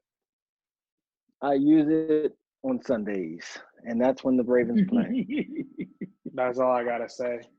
But let me say this: I wanna say one thing that I noticed this keeps coming up subliminally, and nobody's picking it up now. Los just mentioned that Lamar does this in real life. Another thing, somebody else had mentioned that we try to keep the game, as close to real life as possible. None of the sliders have been touched except those injury sliders. And the only thing we're missing from real life is we get 5 injuries a year, composed to the 60 that we're supposed to get a year. So I feel like guys do rely on their Maseratis a little bit more than they legally should, because in all actuality, you wouldn't be racing Thank you, 90 Mr. miles Swan. Thank you, Mr. every Swan. day on the highway. You're right. You're right. But I will Does ask the injuries you. play a factor? If when Cohen, everybody was complaining when Cohen was on his 3 MVP race that we got to turn the injuries up to stop this guy. He went down, and the league was like, "Hey, this is how it is. You cannot work a 5'9", 160-pound running back 40 carries a game," which Ion was doing. In real life, he'd have been taken out. But that's the one So thing what? that GridIron. So what happened to him? What happened to him in the Super Bowl? We're going He back to got the same injured. statement that I made. He got injured. Or but any commish, myself nor any commish can What is pick and Lamar's injury choose rating? I'm who just gets curious. What is injured. Lamar's injury rating? What is I feel like Lamar's most injury rating? most players' injury rating is pretty high, but it really doesn't matter when his injuries are set to 25. That's the only slider that's been adjusted. To move on, guys, and to kind of give both sides some weight here, these guys are making some points. So I personally feel that maybe the commission talk about it and put it to a vote. Throw it in the Yeah, we chat with should all make it 32 public to the guys. league. Yeah, to the league. Get the league everybody's started. everybody's gonna hear it anyway. Week 4, guys, we had some more good games.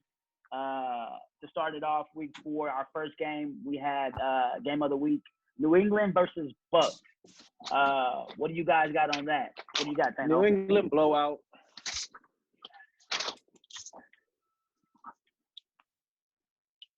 New England versus the Bucs. I'm pretty sure Jason is going to say something about the Patriots, but he really won't because that's his boy. So obviously, that there's nothing gonna come out of that. But the New England Patriots did a really good job. New England won, but with the same energy you have so going back to favoritism, and we may attack this maybe later on in the coach's corner. You brought this guy in, but this guy also has been a habitual offender. Like, didn't you find who was it that was playing cornerback last time for New England? What was that running back name? Yeah, exactly. Like, he when we talk about playing favorites, no, he said he asked the commission. When we ask about playing favorites, everything has to be pointed out. You can't really move a running back to that was kind of one of those written rules. But anywho, going back to what you have asked. They just asked you if you compete. You can't leave that part out. What you have asked, Los, is New England's versus the Bucs. I mean, it was a 15-point game. The New England Patriots didn't do much on the air. I mean, he had 3 touchdowns, but at the very same time, he only threw 168 yards. So it wasn't really like a dominant game. But where he did dominate it was on the ground, 180 yards versus 2 touchdowns. Whereas, the Buccaneers they were undefeated up. The Buccaneers were undefeated up to that point. But this is the reason why the Bucs don't make it and will not make it into my last and maybe this upcoming power rankings. They don't make it for me is because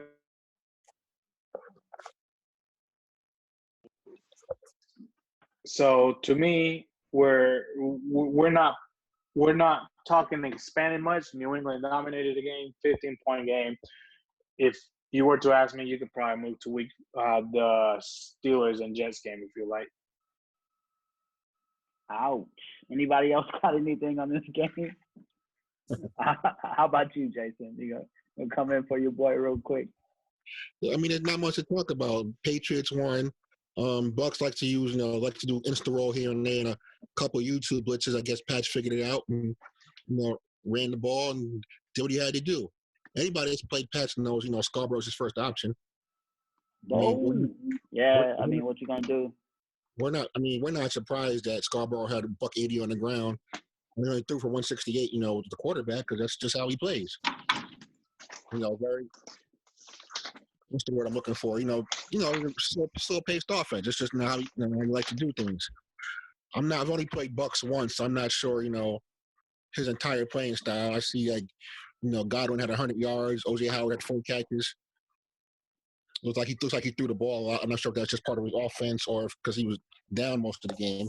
I can't really comment on that. But Kareem Hunt only had 11 carries. Typically, it's not a recipe for winning. You got to run the ball. Got to run the ball. Definitely against Bo. You gotta compete with that somehow. I mean, they out there beating up your defense. I mean, he's gonna beat up your defense all the way downfield, and for you to get the ball back and throw the whole time, meaning that you're getting, I mean, your defense gonna be on the field a lot. I mean, which probably it shows. Let's see here. What was the time of possession in that game? Go back into it. Time possession. Time possession is actually pretty close. Actually, I'm looking at the wrong. I'm looking at the Jets game. Hold on, I'm looking one too far. The Bucs game, 15-11 for Bucs and 12-49 for Patriots. But the Bucs threw 5 interceptions, so Yeah. Oh yeah, there you have it. Speed up that defense. Okay, moving on. Second game of week 4, game of the week. We had Steelers versus Jets. I'm pretty sure you got something on this, Tano. I mean, I'm pretty sure he cheated somehow, but the score was 27-9. There was no screen that was on screen. It was 27-9. They played on Monday Night Football. The Steelers were doing really, really well up to that point. They were 2-1 up to that point. The Jets were undefeated, which we now know they're obviously won that game. They're 5-0. They dominated the game, and I mean the way that this guy is doing it, he's doing it very comfortably. And when you look at the game, he does it defensively, because offensively, he doesn't do much offensively. I mean, he had 26 carries by Ty Johnson, which we previously mentioned came from the Ravens, for 118 yards. He had 1 fumble. But when we look at the passing game didn't do much, but the Steelers turned the ball over 5 times. And any time that you turn the ball over that much, you're probably not going to do enough to win the game. So it was a good. Cover 3 every possession. I mean, to your point, you may be right, but cover 3 can be beaten with the right plays. But anywho, it was 27-9. I mean, he beat a very good formidable opponent in my division. With this opponent right now is beating another opponent in my division as we're speaking. And I mean, he won it. I mean, whether he cheated or not, I do not know. There has not been any evidence by any party on this game, but it was a game of the week. 4-0 after this game, 2-2, which with the Steelers sitting at number 2 or 3 in the division, I think it was a really good game. Had there not be such a runaway game, so I'm kind of intrigued to see what the the Jets are gonna do after week 6. That they're going to go off a bye week to go visit the Browns. That's going to be a tough one that we want to watch. Other than that, I don't really have much. Now, didn't their connection go out the first time and Steelers is winning 14-7 or somewhere around there? Steelers and Bengals are actually having issues right now, and it looks like Steelers about to get the first one as we go live to the league. The Steelers, to your point, they were 14-7, and the Jets gave that 7 points to the Steelers. So to your point, the Steelers were only able to score 2 more points, which happened to be in form of a safety, in order to complete that game. So yes, it was 14-7. So that means the Jets were able to do 13 unanswered points, or 27 unanswered points if you look at it in that grand scheme of that game. So yeah, it was 14-7 until the game wasn't unable to continue. To go towards evidence of no cheating, Away team streams. Away team had bad connection. Steelers. So he couldn't stream the second game. Is that why there's no evidence? That's a question. That's a question that you may have to ask the Steelers. You may have to ask him to call his internet company for him to be able to get better internet, so that way we have valid proof to your statements. But other than that, I Steelers can only and report Bengals for are what we legit have. arguing right now in the chat about connection problem. Moving on. That's so ridiculous. That's so ridiculous. It is. Look at it. That's crazy. Moving on from Steelers and Jets, one of our main segments of the pod, we're going to go straight into power rankings. I'll start it off with my power rankings. I'm not going to go too much into it, but I will put my foot in my mouth and, admit, some truth here where it needs to be. In my opinion, my power ranking starts like this. At my honorable mention, I have the Eagles. Don't know why I threw an honorable mention on there. Just felt like it. At 10, I got Packers. 9, I got Dallas. Got to show us something, Sergio. Number 8, I got Kyle, Bengals. 7, I got Jags. 6, I got the Colts. Those two kind of showed me something earlier in the season. As of right now, I got to place those guys right there. I do have Bucs at 5. Although he had that one game where he slipped up, from what he showed me, he's one of the top competitors, at least in my opinion, one of the top 5 as far as the league lines up right now. Number 4, I got Saints. Number 4, I got Saints. And number 3, I got the Ravens. I actually want to swap those. I'm going to go to Saints at 3 and Ravens at 4. I think the Saints are a little overpowered right now on that offense, to be honest. In my opinion, they're number 3 right now with the offense that they got going. And if he can keep it up and hopefully make some more big surprises on defense, I got Yako at 3. Number 2, I got the Jets. This guy has surprised me. He showed me now that he can definitely keep up with the league and maybe do a little bit of something when championship time comes. I know Jason definitely doesn't agree with that. To hopefully Jason can get this conspiracy thrown out there, get this guy some reparations. Maybe we will see some L's on this regiment or his resume later down the line from his style of play, as he say. We'll see. But as of right now, from what I can see, in the rules or without the rules, he's number 2. Number 1 right now, in my opinion, is Ty. With the record being shown and, the situation with, the one win that, guys didn't play, neither here nor there. As of right now, it stands. Ty's he's, in my opinion, number 1 to win the Super Bowl. Now, I don't have a lot of guys that I did have on the list earlier, like Kidd. What happened there? I don't have Aya in there anymore. Don't have the Browns there anymore. In my opinion, including myself, we haven't shown that we're focused or where we need to be in the league to stay in the top 10. That's my power ranking, guys, from what I can see right now. Tano, what you got? Woo! All right. So what I have making into the top 10, which he was on the bubble last week, we got the Browns, which are 3-2. So sliding out of the top 10 spot after taking a loss to myself and not being able to beat top opponents, the Bears fall down. He does fall down to an honorable mention. So I'll go ahead and say the biggest drop of my power rankings happened to be the Texans from 5 to out of the power rankings to be in the bubble because they lost very, very bad to the Titans and they lost to the Jaguars. You do 2 division losses, you do not belong in a top 10 ranking. You're not going to be there until you put yourself to the prediction that you were supposed to. Show me that you can be number 1. Maybe we can slide you in. Until then, you're on the bubble. We have the Packers, the Bears, the Bucs as to be the bubble. The Bucs, like I mentioned earlier, yes, they are 3-1, and they're one of those one-loss teams. But they're one of those one-loss teams that they have fluff. They're just filled with fluff, so they're not really going to do anything, in my opinion, to be able to surpass, to be as that top 10 ranking. So I have the 10.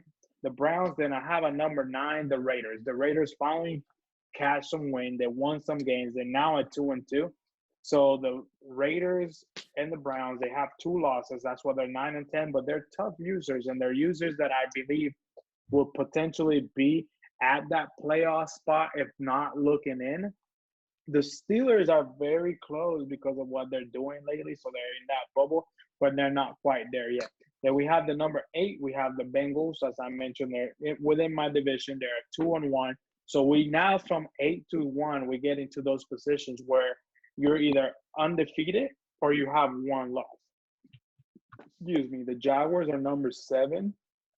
As Jason mentioned earlier, they have a very high potent offense.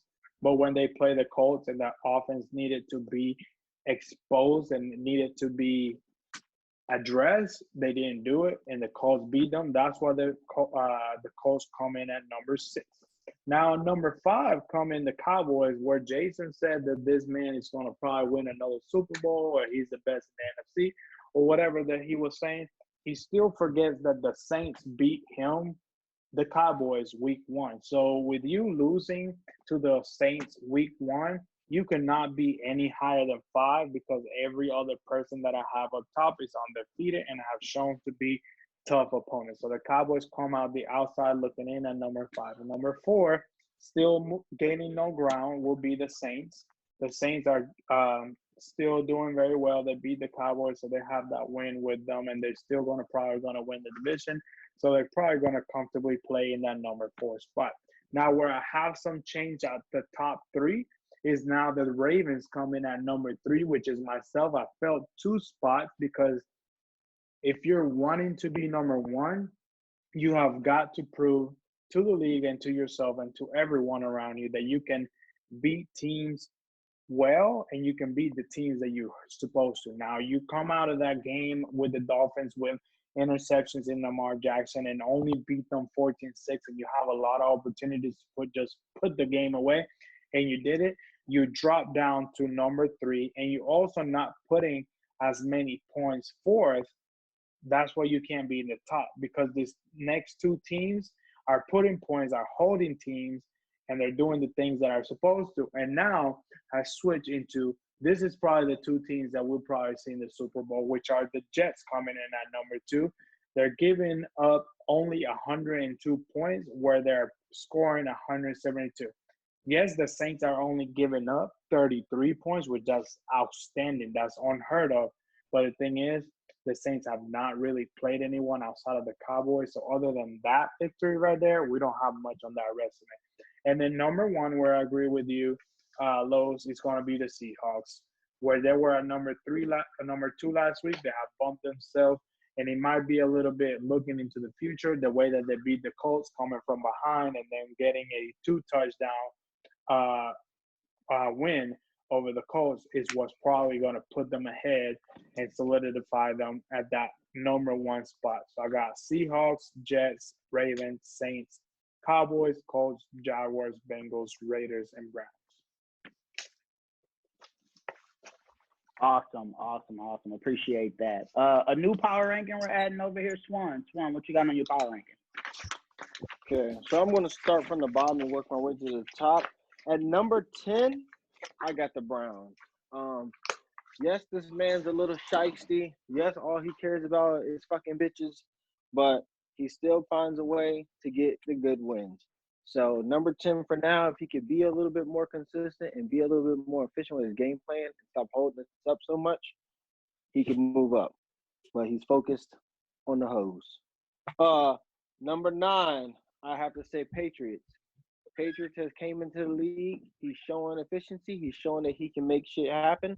So like to see him keep progressing. He's in a tough division right now with the Bills and the Jets. So I know it's going to be hard for him to climb that ladder, but number 9 for right now, I do see good things for him.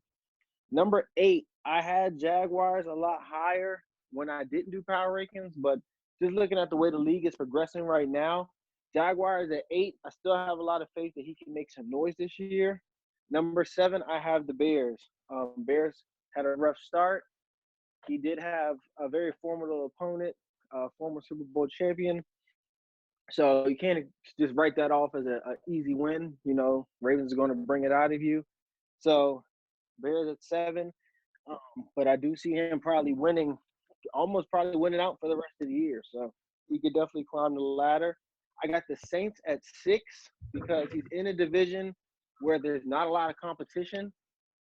Yes, the Bucs have the sack leader, but like you said, he's played nobody. No one picked him for game of the week this week, which speaks volumes. 5 Colts. Jason said that he holds triangle on defense. I must agree with that. Something about that Cali defense just doesn't sit right. But they do get the ball back, so that's all we can go off of. So 5 for the Colts. I got Dallas at number 4. Linebacker core is fake. So till somebody disassemble those monsters with injuries going up, we'll be dealing with it. So Cowboys going to pick off everything you throw as well. I think he's holding triangle. Ravens at 3. Lamar Jackson will get 500 rushing and 500 throwing. He's hard to stop. So they won a Super Bowl. Somebody's got to knock them. Well, not this year, but they are a Super Bowl champion. They have to be respected. They've got an MVP in Lamar Jackson. Number 2, the Jets. Haven't watched many of his games. Did watch a Super Bowl game where he threw a bunch of picks to the fake Cowboys linebackers, but he's got something with him, and the league has noticed. Number 1, I'm going with Seattle. Not going to give you an explanation. Really don't like that guy, but he's number 1. Awesome. It looks like we all literally all 3 power rankings got Jets at 2 right now. So I literally, from that statement, I want to go to Jason's power rankings because I know Jets not on his motherfucking list. Jason, what you got? So check it out. Do it from the bottom up. Coming at number 10, we got the Pats, 3-2. No need to understand. They're a pretty good team. Work out a few kinks. Number 9, I put Dallas. Very, very good team, but as Tano said earlier, Yakko scraped them in week 1, so I can't put them any higher than number 9 right now. Number 8, we got Green Bay. They're a pretty good team. You can see a little bit more. Number 7, Jags. That loss to Cali kind of hurt him, but he has a lot of offense. He's got to work out a couple of things. I think he'll make some noise. At number, where I would put 6 at. At number 6, we got the Colts. That defense is something crazy. At 5, we got the Bears, only because they lost to Seattle and Baltimore, but those are 2 really good teams. I can't hold that against them. Those 2 losses against them. When you have, you lose to 2 of the top 5 teams in the league, what can you say? At number 4, we got bum-ass Ravens. He's undefeated. Because injuries are on fucking -5. I love it. Yes, sir. I love it. At number 3, painful to say this, number 3, I put Jets. He beat Penton twice. He beat Pats twice. He beat Pittsburgh once. He's 5-0, doing pretty well. At number 2, Seahawks. He's 5-0, undefeated, but he had some close calls. He beat Bears close, and he had a close game with Shoddy, which I don't really understand. Shoddy, is a good user, but he's 1-3, and Seattle barely won. At number 1, it has to be Yakko. Yakko is killing people. Yakko's 3-0, but his average margin of victory, average score of his game is 39-11. He beat Cowboys by 24. He beat San Fran. I know Cards is not a good user. He beat Cards by 45. He's just showing out. He's just styling on everybody right now. I mean, you're holding people to 11 points a game, and you have John Ross on offense and 2 X-Factor running backs. There's nothing else to say right now. Yeah, I had to make my flip-flop as well. Yakko was definitely number 1 in the power rankings. Man. Again, man, respect to Jason, man.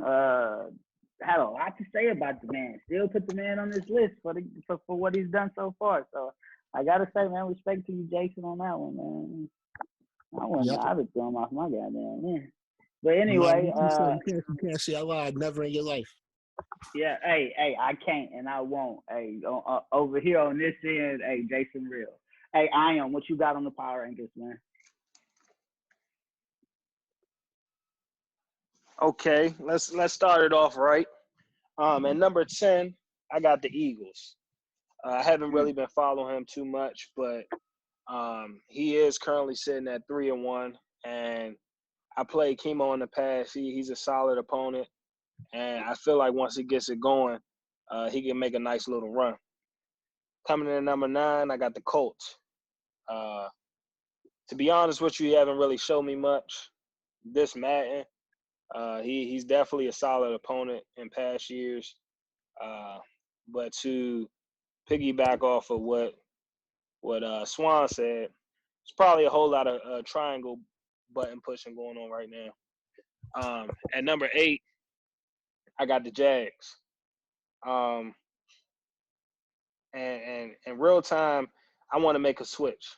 I want to go ahead and move the Jags up to number 7 and move the Packers down to number 8.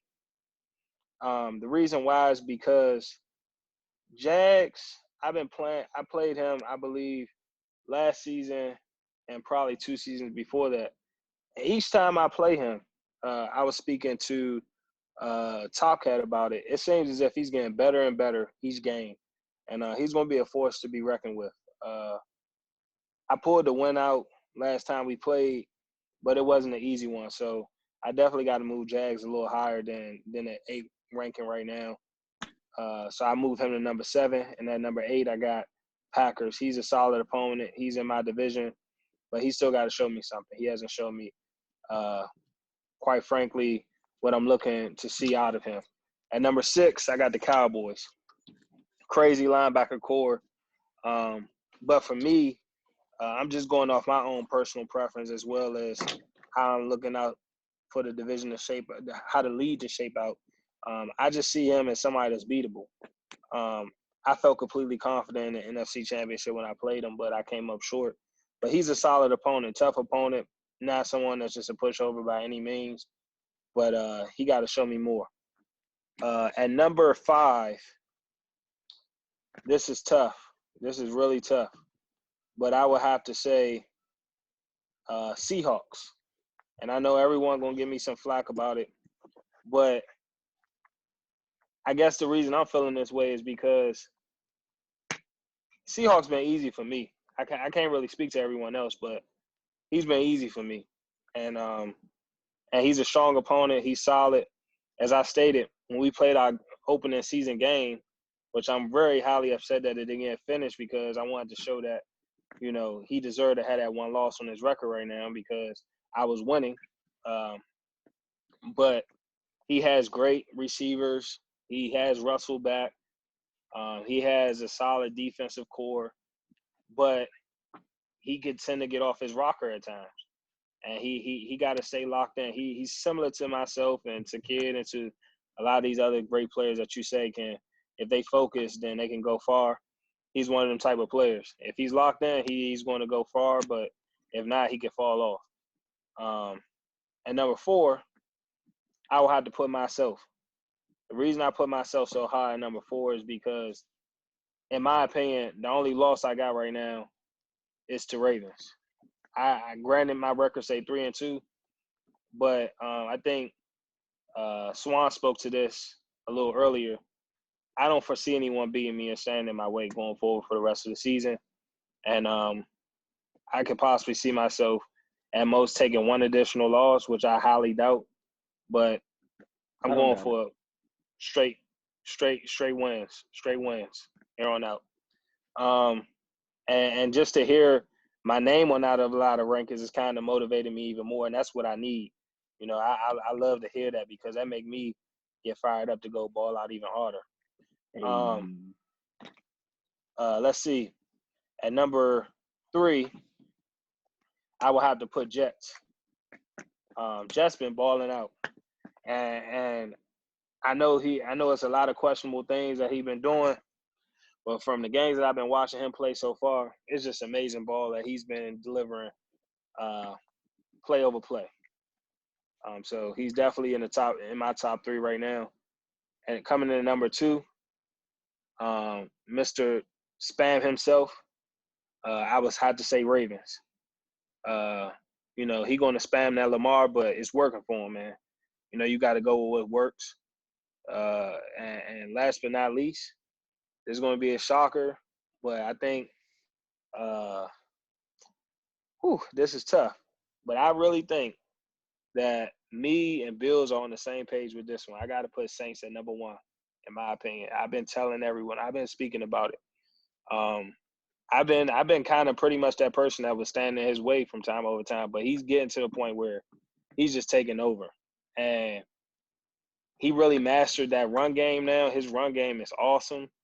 He used to be a strong passer, but he really adopted the run game, and I could foresee him possibly coming out the NFC.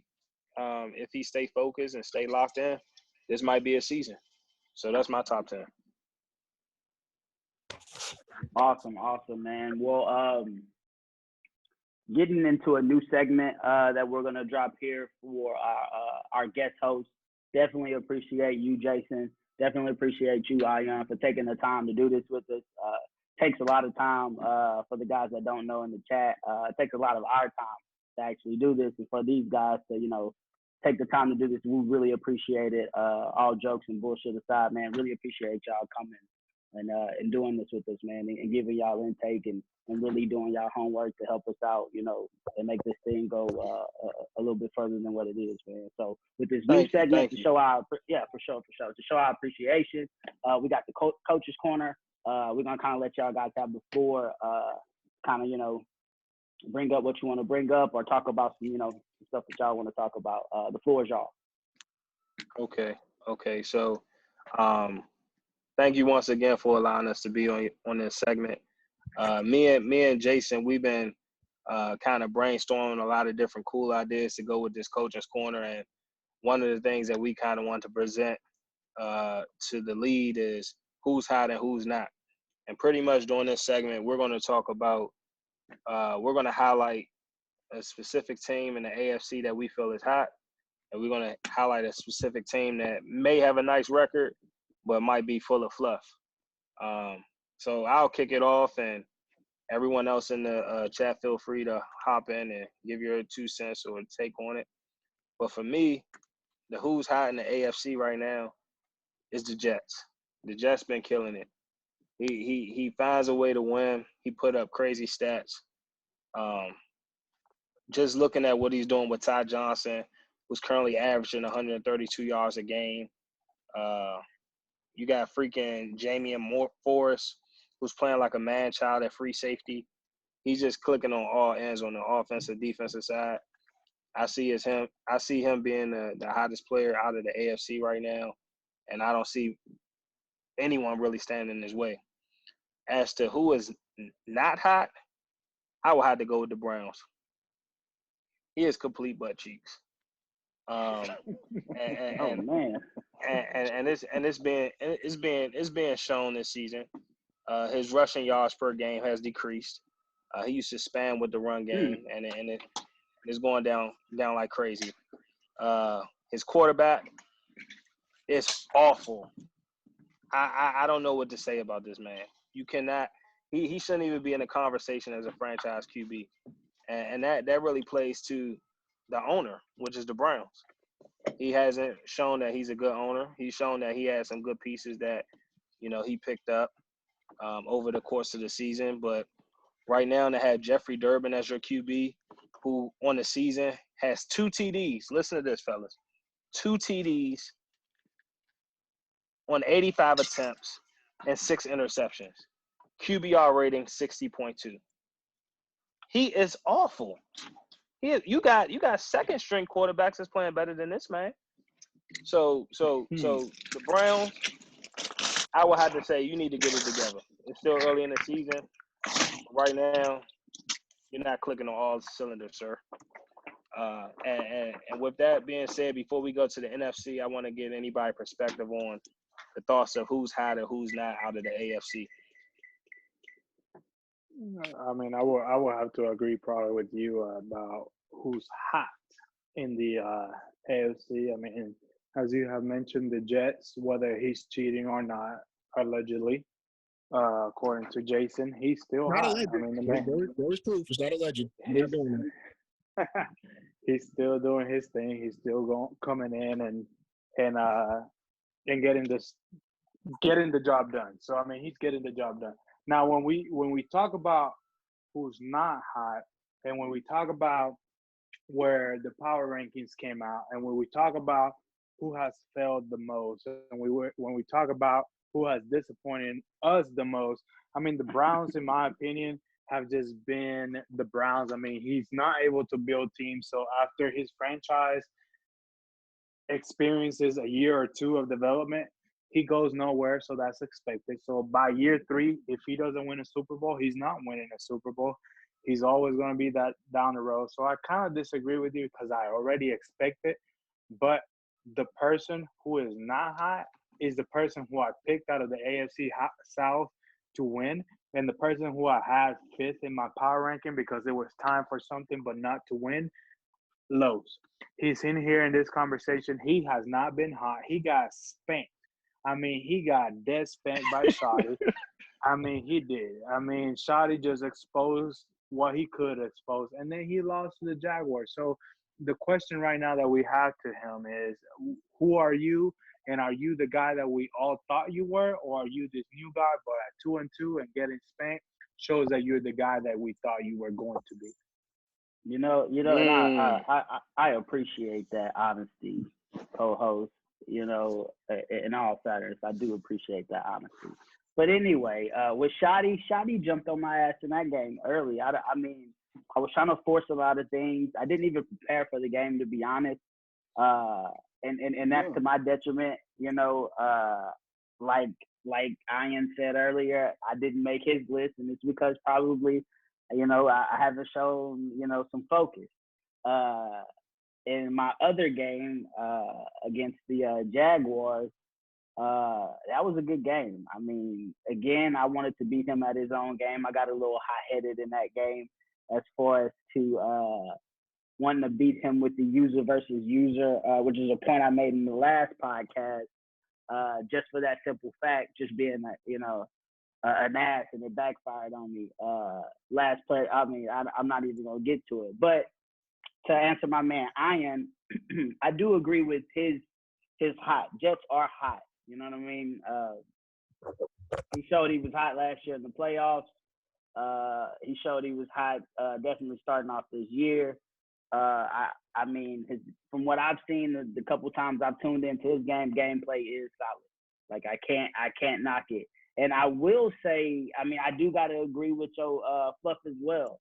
I mean, I don't think AI some ass cheeks or whatnot, but I will say he not playing to all the shit he was talking earlier in the chat, especially right after we dropped the first pod. I mean, I'm not, adhering to the shit that I was talking in the last pod as well, but I'm man enough to just say, hey, I got my ass whooped 2 games. But I do have to agree with you that, Jets is on the rise. Jets is doing the thing. And right now, AI was just a bunch of smoke, like you said in the goddamn earlier in the season. But I will say, AI strong, man. I mean, what if he do get that run game back up? He's a problem. So, I mean, hey, what you got, Jason? For who's hot, I want to say this, not even a hate on Jets, but I want to give it to Ravens. I mean, week 1, he scraped the Lions. That was murder. Week 2, he had a close game with Jeremy. I don't know what happened there. He did. Yeah, I don't understand that. Week 3, he put out a win against the Bears. We all know Ion is a good team.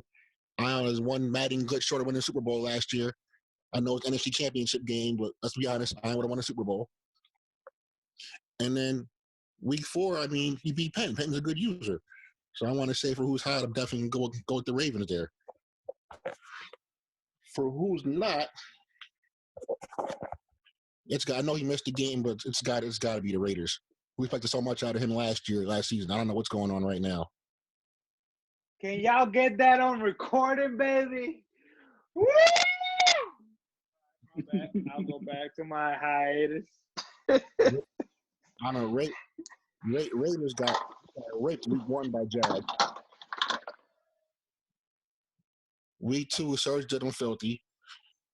Then he played. I don't know if he was a good user or not, but he lost by 30 points. Raiders lost by 30 points his last game. And we talked about him in the Super Bowl last year. So definitely for who's not hot, I'm going Raiders all day. These scores are. I mean, I'm saying my fault. He won against the Chiefs. He won against the Chiefs. It was just That's Sergio a good. and Jags killed him. That's a good pick. That's a good pick, Jason. To be completely honest, he was like my next person that I would have probably picked, or who's not. The only reason why I didn't pick him about for the who's not is just because he's come out and won 2 games in a row, so he's probably kind of finally figuring his new team out because he had a couple pieces added on to the team. So I'm kind of attributing it to that, but you have a very good point. Won 2 in a row, but one was a force. He's actually won. I did not know that. He's won 1 game. I didn't know that. Yeah, the Broncos game was a force. Oh, I didn't know that. Jason dropping the fact. And I know you were hating on my man Jags, but Jags beat dog shit down his leg. Damn. 36-7 is fucking filthy. So to cap it all off, Swan, you got anything on who's hot and who's not, man? I wasn't involved in who's hot and who's not, but I will say that the Redskins are getting pretty hot. They got a game against the Lions, so we're about to run the stats up. So we're about to turn it around. 3-game win. Hey, Swan, we're not on NFC yet. We're still on the AFC. Okay. Well, I also had a close game against Jeremy. Should have won it by 2 scores. I just can't get off how great the Redskins have been in this short time. But proceed. All right. NFC, what's up? Okay, so for my NFC picks for who's hot and who's not, I would have to go with the Saints as who's hot. He's been on fire. He's balling out. Everything has already been said. Yako just needs to stay locked in, continue doing what he's doing, and he has an amazing season ahead of him. As for who's not, I will have to go with the Bucs, who is also in that same division with Yako. I don't know too much about the Bucs, but that 3-1 record that I'm seeing right now is just not sitting well for me.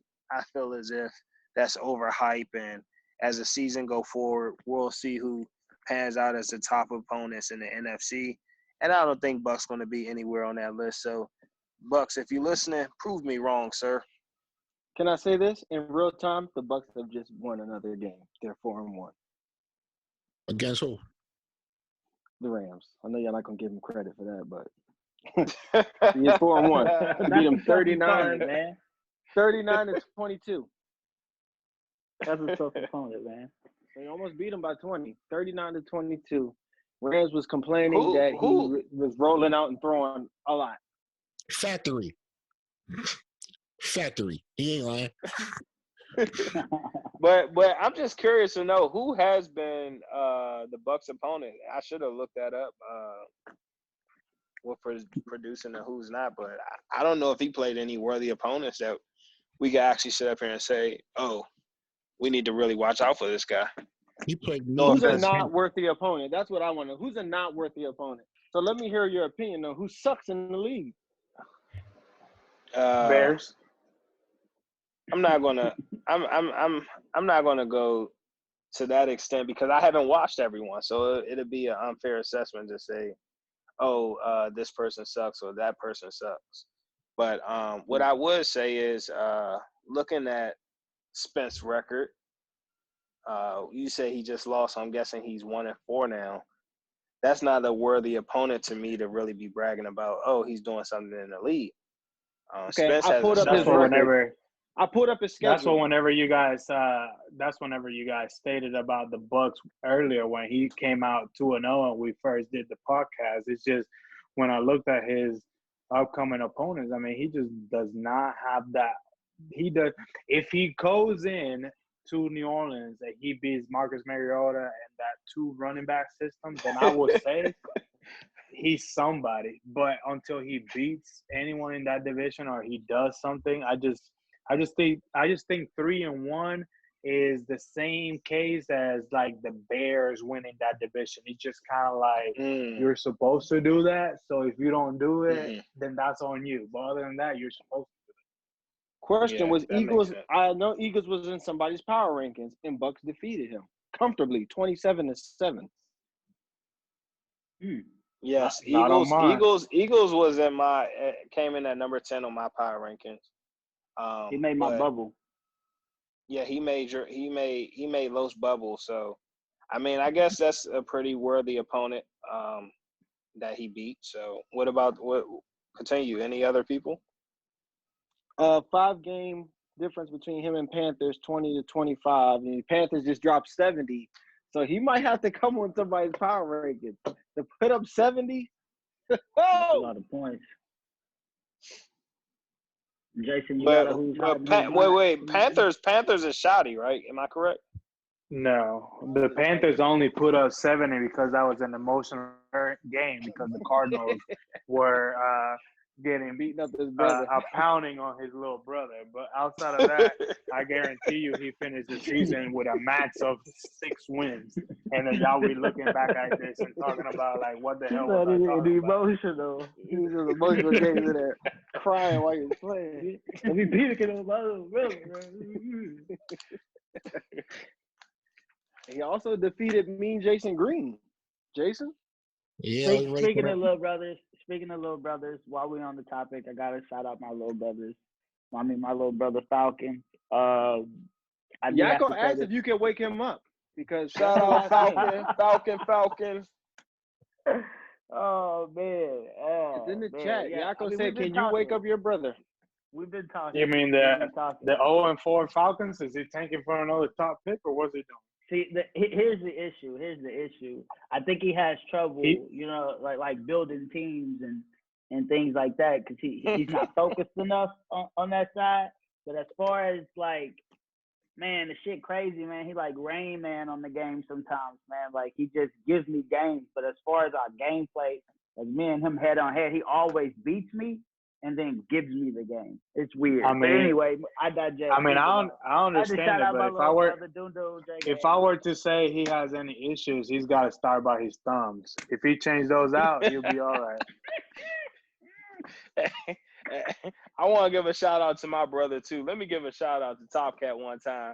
Top Cat, Big Top. With the Giants. Yeah, Bottom we Cat. Get top on here Bottom Cat. We gotta get top on here one of these weeks, man. He reached out. Yeah, I know. Yeah, Top Cat definitely wanted to express. He said you guys be throwing a lot of salt in his name, and he told me he reached out. He'll be give a word on him. He'll be on the next one. He reached out. Okay. All right, that's what's up. Well, y'all got any more on this segment? I am Jason. Oh, as far as teams to watch out for and all that. Yeah. But did you do your who's not on the NFC, Jason?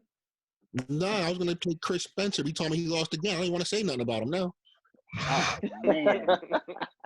Man, I don't. There's 1-4 right now. Sometimes. I don't really have a who's hot just because, I mean, to me, the obvious of who's hot is the Seahawks coming out of a very tough win against the Colts, comeback win, but that's obviously looking into the future because that's week 5. And then the who's not goes back to my main point, and I'm going to keep pause for you, Jason. I'm going to keep riding the guy. I mean, whenever you give up a substantial player or you do the moves that you do and you trade up for the number 1 pick and you grab a defensive tackle and you only get 1 win, you're not hot. So Rams, listen. No, he's my donkey. He's my donkey of the season. He's my donkey of the year. Man. He's my donkey of this match. You gave up all that. You stay with Goff, and what do you do right afterwards? You don't do shit. So guess what? You're going to be down there in that basement until you get yourself up. Spence, you got to turn your season around, man. Show them that you're not at the bottom of the barrel. Craziness. Anybody else got anything to add on this segment, man? Redskins defense is doing numbers. Offense just needs to get some work. Oh, yeah. Another, this is a 1B of who's not is Jason Steele. Jason Steele has not been hot since he traded to the Reds. I'm just kidding. But Redskins, you do got to pick it up. Swan, to cap it off, Swan, what you got on league leaders, man?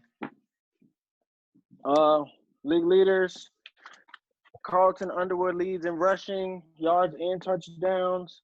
Mike Moran leads passing, yards, and touchdowns. I lost my paper. I'm just going off of memory. Can't find it. Safety, Marquise Blair leads in interceptions. 7. I honestly can't find my paper. I lost it. Drew Kuechly leads in tackles. 56. Oh, found it. Floyd Hagler leads in touchdowns receiving with 8. And Bucs defensive Randall Watt. I don't know what his update is after this blowout, but I'm sure it's over 11.5 with sacks. Ouch. 14.5. 14.5. Yeah. Sack leader. Man, appreciate that. Well, that's your league leaders, guys. Again, Jason, Ian, we appreciate it, man. Can't say any more about that. This has been the week 4 update on the podcast. This is the second one. You guys like and subscribe. We'll keep this going for you if you keep showing the support. Tano, Swan, you guys got any last comments? Jason, Ion, it was a pleasure to have you guys. Great to get you guys back on another episode if you guys are open. But that'll be something we'll discuss. But surprisingly, you guys were awesome. Thank you, sir. Thank you, sir. You guys been amazing as well, and look forward to doing this again with you all in the near future. One more thing. Raise injuries. Let's not forget. Raise injuries. You're Jason and Ion, it was after all the banter, it was fun to have you guys on here. I would love to maybe. It seems like there's a couple of topics that maybe Lowe's, I'll get with you. Maybe we can do a side topic with just Jason and Ion of certain topics that seem to be raised, because we took a lot of airtime here discussing it, and maybe we should just drop something with just them too. But other than that, I appreciate everything that you guys did for us. You guys I got time right now. What you want to do? especially all the time that you guys gave into this. Thank you for staying in the league, being active year in year out. And that's all I got. That's all I got, Lowe's. I mean, I appreciate you guys, even though y'all a bunch of assholes, but I appreciate y'all. Awesome. Well, Grid, that's the second podcast. Appreciate your support. We out. All right. Out.